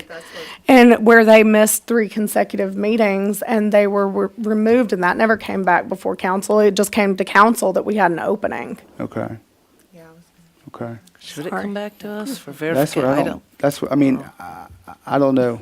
I mean, In several of our commissions, that is the language. If you miss. Thank you. We do have in most of our bylaws, if you miss 3 consecutive meetings, then you are removed. You're okay. and I don't- Then it comes back for appointment of a new person. So I don't have a preference either way. I just want us to be consistent. So whatever, if that's where we're doing it, I'm okay with that, 100%. I just want to make sure we're consistent. It's a lot of work, from Right, no, having for served sure. on that board. That's a lot of work for it to fall on just 3 members. Yeah. And so if they're needing help to remove members who are not active, then I don't have a problem with that as long as there's not any kind of misuse with that. But yeah, when they're not attending, that all of that work falls back on the active members. So to the point though on the misuse, I didn't see any provision for appeal of a removal. Very early on in my council tenure, and I think there was I don't think we a had anything hearing in we had writing. on it, but I know of at least one situation where somebody was having some medical issues, and so we did not remove them because of the 3 meetings. But we did indicate, even with medical conditions, we still got to go on with our business. So Right. if it's going to be an ongoing problem, they will have to be removed. So. So you had some allowance because it was clear that there was a medical issue. Maybe you gave a little bit more time. I don't have a vote on this, on whether we make this consent or not. I personally would prefer that we not, because I still have concerns. I'd like to find out before Tuesday.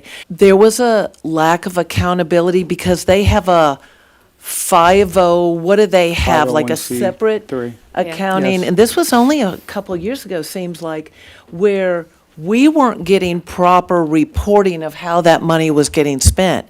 Now, the bylaws here, or the approval of this, happened by 3 people rather than an entire board. And a question or two that I have, because part of it is not about meetings, but mandatory, and I've been at events where they also have separate volunteers, at least that's the way it was under Elisa, where you could just be a volunteer and go help at the 5K run, or you could help at any of the events. So even maybe you might have a shortage of board people.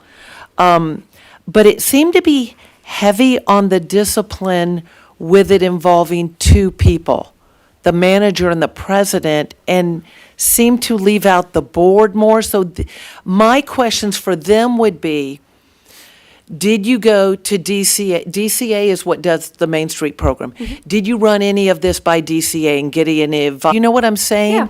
Looking for the guidance from the issuing organization, government organization that gives you this designation to be main directors here.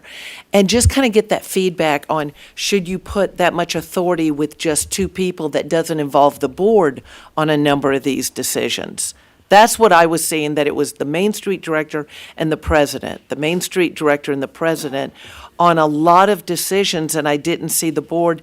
I just want to know, is that unusual? Is that recommended? And did they look for any guidance with the Started at the beginning of that statement is that, that the members are required to attend events.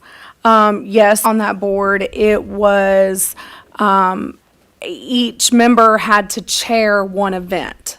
And they had to attend that one event that they chaired. They didn't necessarily have to attend every single event, just they had to attend that one.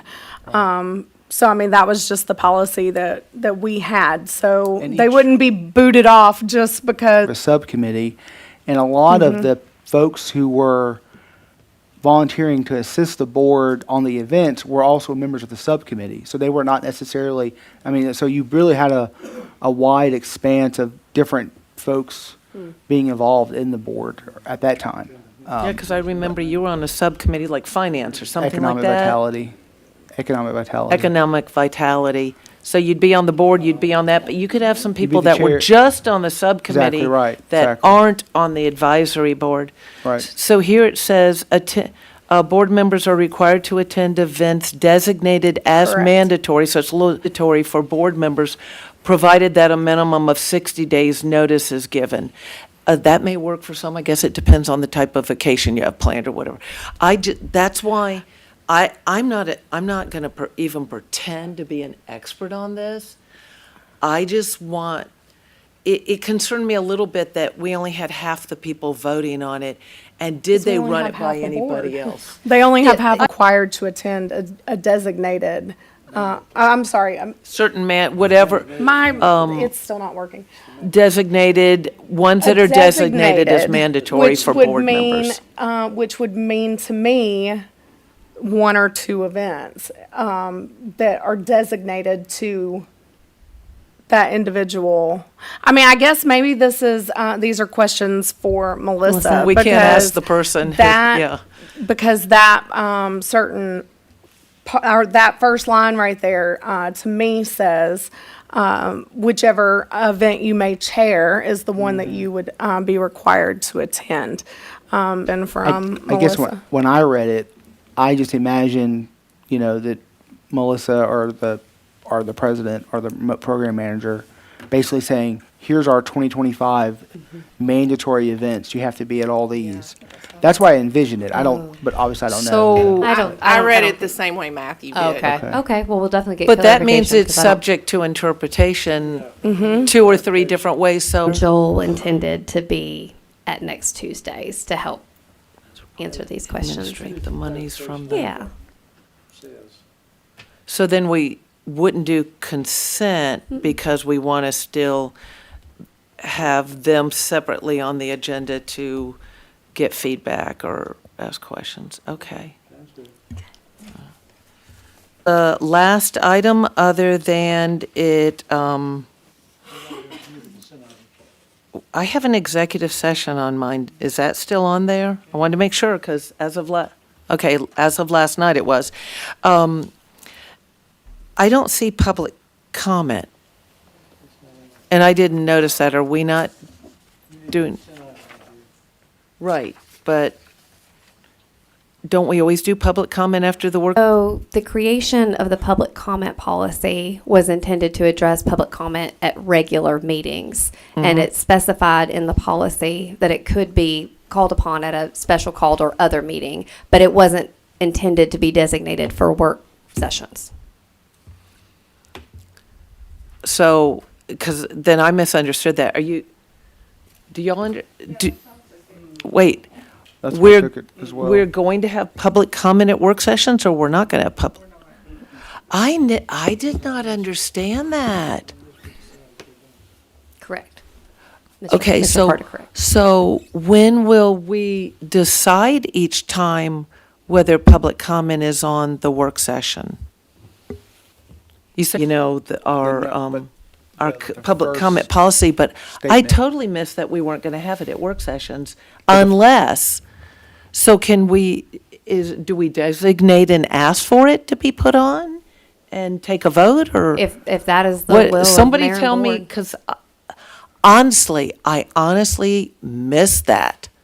I don't know how. Public comment versus public hearing, and we kind of talked about the new calendar going forward and how work sessions would be designated for more like city business. And that because there was a week in between the work session and then the evening meeting, that there would be time to receive public comment, whether it be email, phone call, some other solicit, and everything will be voted on and decided, that would be the more appropriate forum for public comment. Okay, I knew we, yeah, Right. okay.